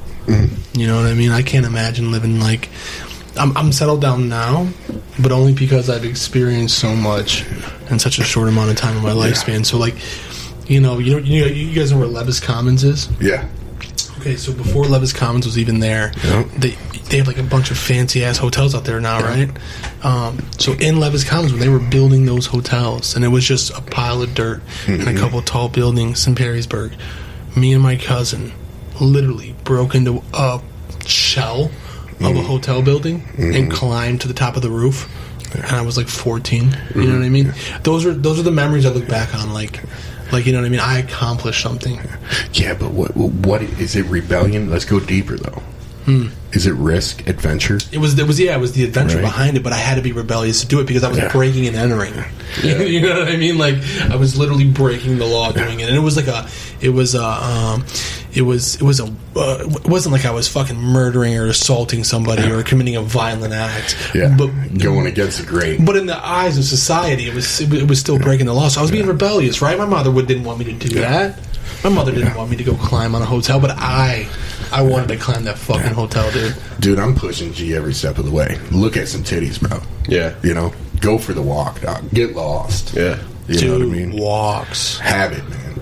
If you didn't walk everywhere or ride your bike as a kid, did you have a childhood? I had I grew up in such a great place, like the absolute best place to be a kid. But the way that I grew up was like, my dad had like really bad depression. You know, it runs in the family. We don't call it depression. We call it the dark uglies in my family. The Murphy men have cases of the dark uglies. And so like my dad, when he was well, you know, would teach me things and would try really hard. But for a lot of chunks of my childhood, I was like left to my own devices. And so like, I didn't learn how to build character. I learned shortcuts. But I had so much time alone that I learned a lot about myself, but I didn't learn like interpersonal skills. I didn't learn how to like relate myself to the world and create relationships. I only knew me. I knew me, how I felt, what I liked, what I didn't like, what triggered me, what didn't trigger me, but I didn't know how to take that into the world and like build and start a life for myself and become a man. And like, I'm the exact opposite. Learning things later on was like, dude, it was like such a blow to my pride. You know what I mean? To be like 25 years old and be like, I need someone to teach me how to drive a car. Yeah. Oh. Being 29 and being like, how do I change my brake pads?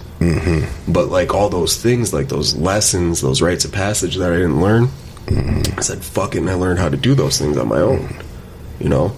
And like, it felt good. And then teaching my son like the things that I wanted to be taught. You know what I mean? Like you were talking about teaching him to step into his courage, and like, dude, I'm in his ear. Like when we're laying down at night after I read him his stories, I'm in his ear. Like, you are brave, you're strong, you're beautiful, you're smart. Like telling him all those things. I want it to be like the voice in his head when he's sitting there. I want him to hear that inner monologue. And he does too. He walks like that. You know, your little boy's walking stronger than most men. You know what I mean? Yeah, dude, I'm raising a little fucking Viking. When he's scared, you know what he does when he's scared? What? He yells his name. Emmett! If something scares him, he growls his name at it. Other than me. Yeah, he does. He's a wild child. He just comes up swinging. I was telling Juan earlier, he's like, so he's peeing in the toilet. You know, I potty trained him, which was like excellent accomplishment for me. I got that boy potty trained, and at first I would hold his penis for him so he didn't pee all over the place. He starts holding his old penis, and he's peeing the other day, and he's sitting there and he's going, I got a big penis. I'm like, fuck yeah, you do. Boy. Yeah, dude. Rearing a child, man, is something, especially a man with a boy, dude. You know what I mean? I think me and you have had like this really crazy experience with being fathers to boys, you know. And I don't got a woman impeding on it. Yeah. It's just me and him. Yeah, I had, dude, that's been the struggle. Gee, you know, women, you know what I mean? Like he's confused by what a woman's supposed to be here for. You know what I mean? Because he hasn't had like a consistent, stable, healthy woman, you know, around. The ones that have been there, you know, haven't played, you know, what we think of as typical, traditional. He's going to be like me. He's going to be trying to find his mommy till he's like 30. That's why I'm trying so hard, dude. You know what I mean? Like, I'm playing a role of a mom when I can. And then I have to make sure I'm stepping right back into that masculine energy. And now, 11 years old, like, you know, he's been through some hard things. And you've been around where I'm like, he's 11, but I'm like, no. Stop that right now, dude. Suck yourself up, bro. Pull that power in. This ain't the time to grieve. Right. It's time to be brave, my man. We'll cry later. And fuck anybody who says that's neglectful. Because they will. Right. There's people that will be like, that's... You need to console him. Yeah. And I did that. You guys, you know, I think all you guys have seen like our process, and you know, it's like, tell me, why are you sad? You know, and I processed. He understands emotion. He just didn't know how to work through it. So after, it's like getting him to a point where he's like, I'm sad, this, that. I know how to express. I know how to heal. You know, I know how to use these mechanisms to get through anxiety, adrenaline, whatever that is going on. You know, like he gets it now. But now it's like, what are you going to do with that? that learning experience was definitely all on my own. You know, my mother was my mother and father. Yeah, you know, for all intents and purposes, and I am such a mama's boy, and she annoys me to no end today. Right, sure, but I love her so much. But for sure, really, what it was I had to kind of get some machismo when I was around the boys. Yeah, dude. You know what I mean? That's what helped shape me, right? It was those fist fights. It was running from the cops. It was fucking doing sketchy shit, dude. Straight up. And that's what gave me some, like, all right, I can do this. You know what I mean? Because if you tell yourself you can't do something, you can't do it. Right. You know what I mean? If you're like, I can't do this, then you're fucking right. You can't. Yeah. You can't. Right. You know what I mean? If I told myself I could never do what we're doing right here, gentlemen, right? This would have never materialized in front of us. This would never be a moment that we're having right now, because people live in their heads, man. Yeah. You know?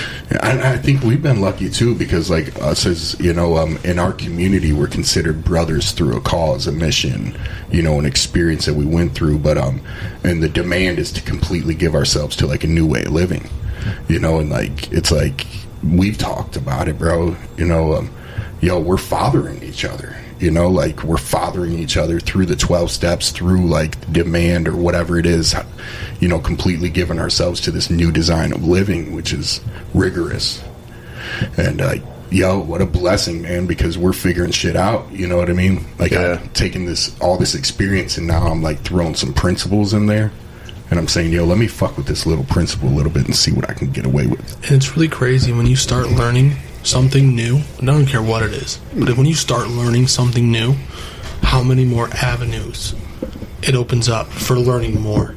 Straight up. So, like, you know, Jake was talking like, hey, dude, I was homeless to my mom's couch, to my own place. Once those wheels start fucking spinning, dude. Yeah. You know what I mean? They're spinning. Yep. You're going somewhere. Straight up, bro. You guys have heard me for the past 5 years talk about an idea and a vision I have. You know what I mean? And I was saying, I'm not there. I can't do it, like you said. And like this past year, dude, it spun me out, bro. And now I'm like, bruh, what? I'm equipped. Yeah. Like, it's time to take that, right? Like, Yeah. I'm equipped. I learned humans, bruh. Like, I know my shit now. You know, now it's like, yo, what am I going to buy into? Because I'm ready to fail. I'm ready to fuck it up. I'm ready to succeed, too. You got to be willing to fail. I'm ready for it. Yeah. I'm ready for it. You know, I'm not going to make a poor bet. Take it on the chin. Yeah. I'm not going to buy into a poor bet, though. A bad investment with no return. You know what I mean?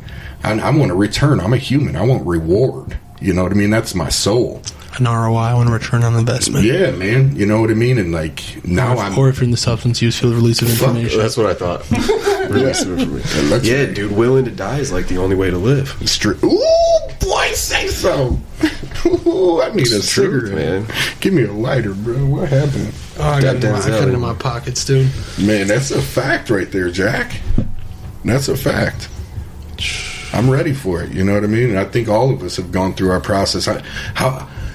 Dude, we're all really close in this room. Mm-hmm. You know what I mean? And like the past year. Dude, listen, I could go a couple months, year, maybe without seeing you guys, but still feel as close as I do to you guys right now. You know what I mean? And I think all of us have gone through our separation with one another. Mm-hmm. You know what I mean? I can say like, man, fuck, yo, you're doing some shit that, like you said, you know, I don't like that. You know what I mean? I don't like that. We've done things that we didn't like, and we were closely associated for so long, like trying to make sure I wasn't able to grow. Yeah. We needed that morality, relativism, right? Yep. I needed the room to explore disappointing you. Yeah. You know what I mean? To come into my own and to be like, man, sure. I see what you're doing over there. You're growing as a man on your own. I needed to learn I was a piece of shit myself before I would listen to anyone else. Yeah, you were disappointed as fuck in me, bro. When? Like right around that time, bro, when I was homeless and shit was changing for me real fast. You called me scared. There was fear in your voice. Like, what are you doing? What are you doing? You're living on the east side. Yeah. Well, you're gonna get drunk. Dude, I heard you were living on the east side, but then it said homeless. I'm like, not again, dude. No. Yeah. Well, dude, and this is the real reason why, right? Because, like, and this is going to be true no matter what I say it about, right? Yeah. So take it how you guys want to say, right? Like apply it to yourselves. I live up to people's expectations without my consciousness understanding that I'm living up to those expectations. So when someone who I highly value and I have expectations for don't live up to the expectations that I'm trying to live up to, for sure, I'm like, yo, what the fuck? Yeah. Well, that was me, right?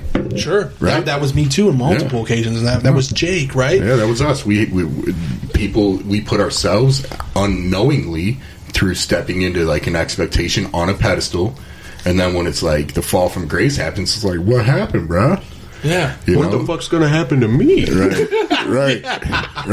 I'm like down on the ground. It's like, yo, you piece of shit. You made mistakes, right?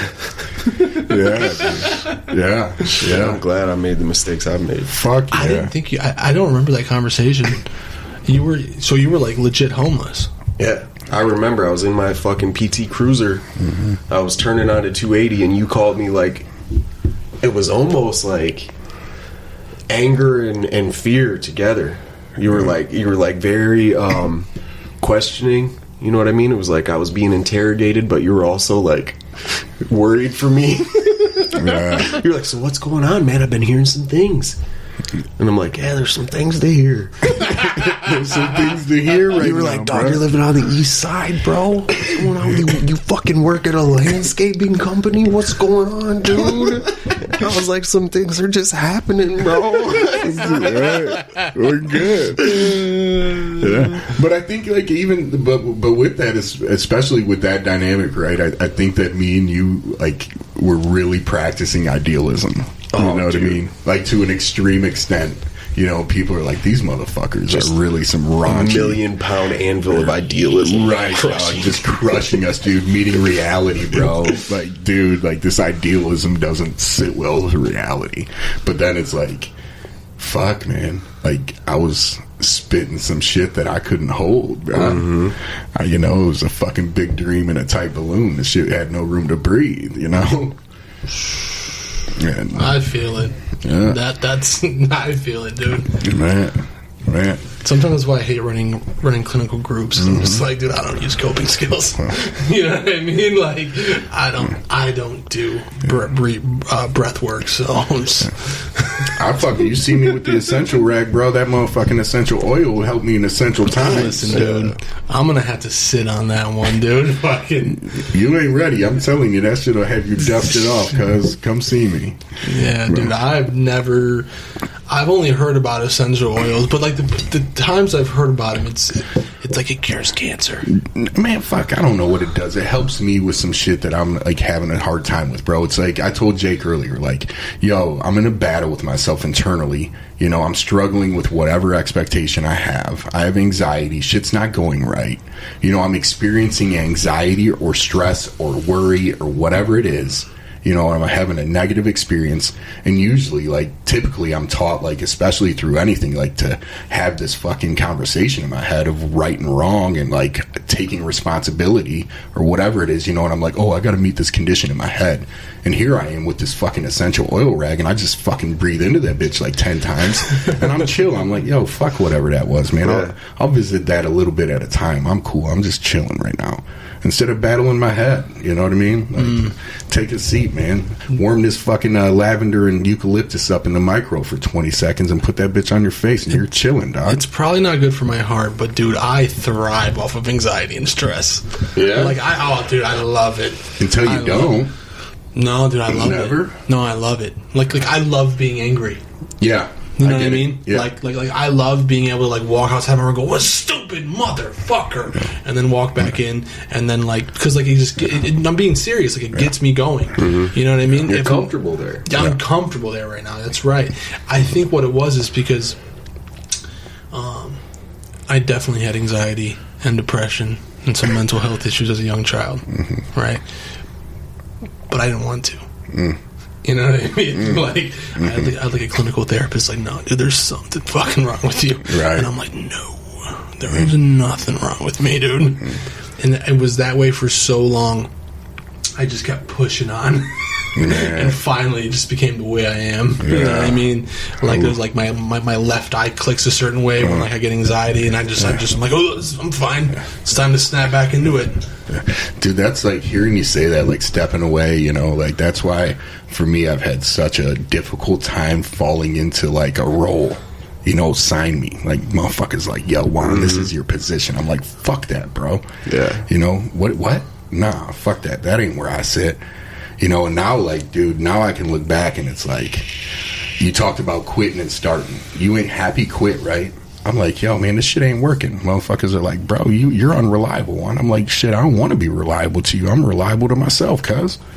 I'm living my own narrative, you know what I mean? Juan, you don't got good work ethic. Nah, motherfucker, I'm working for some shit I don't want to do. So fuck off.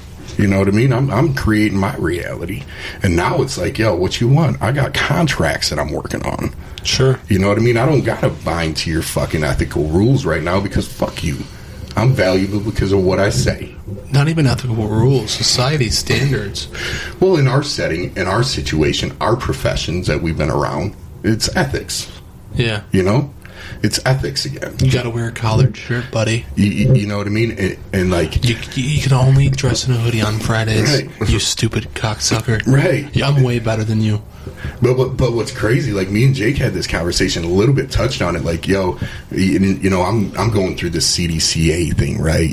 Jake did his too, and I'm reading it, right? I'm reading about this shit. I'm like doing it. And I'm like, yo, man, discrimination, the ethical bounds that are out here, man, that ain't a thing anyway. You know what I mean? And you're going to try to tell me my licensure's here, bro? Tripping, bro. I'm out here fucking creating my channel, man. There's something to be said about, I did a lot of the CDCA work, and I do a lot of work that I didn't even realize required a licensure. Right? Fact. You know what I mean? And even do some work that fucking I don't even have a licensure for, and I do it better than the licensures that have it. On the babies, bro. And, you know, and it just goes to say something that, like, when you're good with people, yeah, dude. When you're good with people, you're good at it. You either up. got it or you fucking don't. Yeah. You don't. Yeah, dude. I run circles around therapists. Some therapists are more effective than others, and there's no education that can make you more effective. No. If it's not there, it's not there. The most indicative thing of that predicts change. A cute woman. No, it's personality. Personality and willingness. Yep. Truth. Being adorable.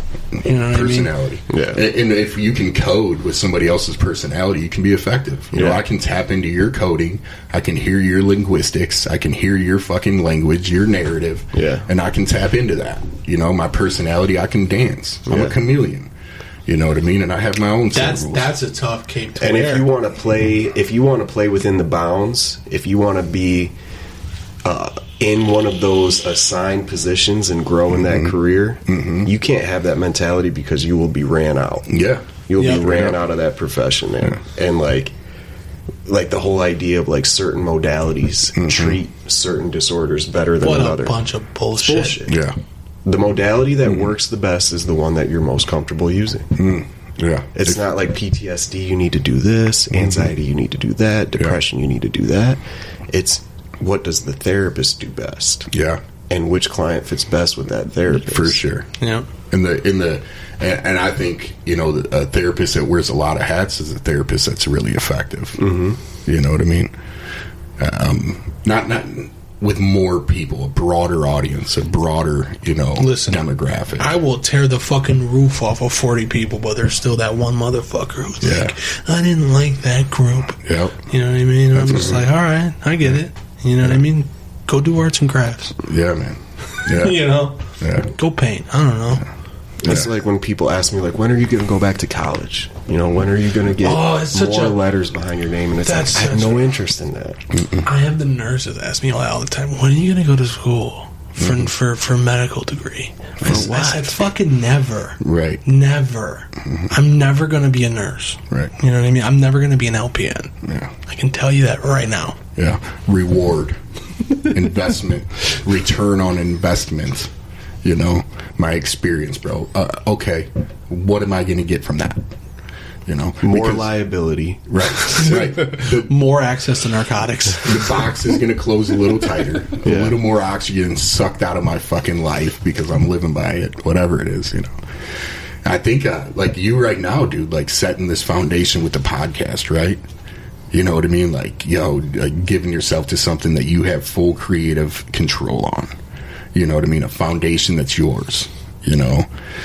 And just to be able to do that, man. Dude, I was scared, dude. So I gotten all this money back, and I'm filing Chapter 7. I owe fucking...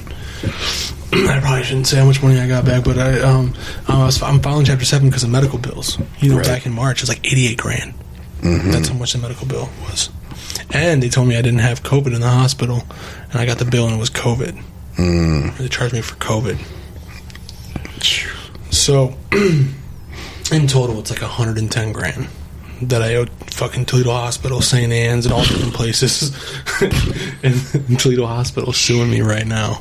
They're fucking, they're gunning for me for $1,200. They're like, listen, motherfucker, that one time you overdosed, done. $1,200, or we're gonna garnish your fucking measly wages. Jesus Christ. So, I can't even describe this. You know, I'm like tripping because I knew it was coming, and I missed court. I talked to my attorney. I paid her the $1,300 for Chapter 7, and she's like, "Don't go to that court date. They'll get you on record where you work at, and the garnishment will come way sooner." About 2 weeks later, I get another letter in the mail, and it's like, the judge has signed off for your wage garnishment. So now I got 30 days to pay $1,300. Jeez. And I had just broke the bank to move into this new place, right? I'm fucking sweating, dude. I am just terrified. I'm like, I should just kill myself. You know what I mean? Like, I can't pay any of my bills. I'm going to lose my car. I'll lose my job. I don't know how I'm going to do any of this. Circumstances. And I'm driving down 75, and I start praying, dude. And I was just like, God, you know, thank you for waking me up today. Please let me be positive while I'm at work. And thanks. And I see the 75 split. I go on 475, and there's this sign that says, God bless you. Right? And I'm like, oh, cool. You know what I mean? Because if there's signs out there if you want to see them, you know what I mean? Like people see what they want to see. I saw what I wanted to see that day. And manifest. I call my Chapter 7 attorney. I'm like, listen, I want to figure out if there's anything I can do to prolong this so I can come up with a plan or a better idea. Call her. She doesn't answer. I'm like, fuck. I'm like, whatever. I'll wait till tomorrow. I still got 30 days. You know what I mean? I need to figure it out right now. I get off on the Dussel exit, and I get a call from a weird number. I'm like, And I don't really answer weird numbers anymore either, because, like, bill collectors, you know? Yeah. And I answer, and she's like, hello, this is blank blank, your automobile accident attorney. And I want to let you know we just signed off on your settlement. And I was like, what? Now, I have not spoke to this woman in a year and a half. To that day. Last time I spoke to her, I had sent her the hospital bills a year and a half ago. And she says, yeah, it's a pretty good amount of money, but I can get you more. Yeah, man. I said, no, I'll take the money. I appreciate it though. And so I was able to pay up with some bills, get some debts paid off, pay up on my rent. Right? What do you choose to believe happened there? So listen, I want to get to the point, but I want to tell that story too because we can talk about that, right? I got to that point, and then I had some money set aside, and I'm like, well, I can't keep this money because of Chapter 7. You know what I mean? And it has to be spent on things that I need. And I'm like, you know what? I'm going to do a podcast. Shoot the shot. I always wanted to do it. But the minute that money hit my bank account and I started going on Amazon to look for things and figure out how to do this, the self-doubt was just creeping. You shouldn't spend $2,000. You shouldn't get this laptop. You shouldn't get these microphones. No one's going to come to your podcast anyways. No one's going to come to any of your things. No one's going to listen. You know what I mean? You can't even talk. And I talk great. I'm around 40 people in person, and I talk wonderful. Yeah. Right? But all those self-doubts started creeping in, like, for the whole night. I first got the money, I was just sweating. You know? And so, yeah, dude, you gotta pull the trigger on some shit, dude. You know what I mean? Because I would never know what it was like until I tried it. Yeah. But going to what you say, what was that? I personally feel it was the fucking universe. The wild card, bro. I can't even explain how that happened. Yeah, isn't it? It's for me. It serves so much. It serves such a deeper place in me for me to choose into. Right, whatever it is, something conscious outside. Right, I'm playing my little part, and here goes a nugget. You believe? You know, it serves my soul well, my experience well. You know, and like, dude, I fucking vibe with what you're saying, bro. I vibe with what you're saying. Like, right now, I'm in a space in my head where I have, like, fucking more opportunities than I know what to do with. And it's like, yo, if this don't work out, guess what? The next one will. And if that don't work out, the next one will. And if that don't work out, the next one will. If that don't work out, guess what? I already know how to do what I'm doing. So what the fuck do I got to lose now? Can you imagine if Albert Einstein wrote out that theory and was just like, I don't think people like it. Right. Dude, it's going to work out. It don't matter. Like, it's already working out. Yeah. I'm not going to put this out, bro. Man. Crazy. On that note, let's work it out, guys. Let's work it out. Thank you for coming to Agro Labs Podcast. We do not have advertisers, although I would love to have advertisers. You can reach me at my email at kamkjm67@gmail.com. Thank you, guys. Have a wonderful night. Agro.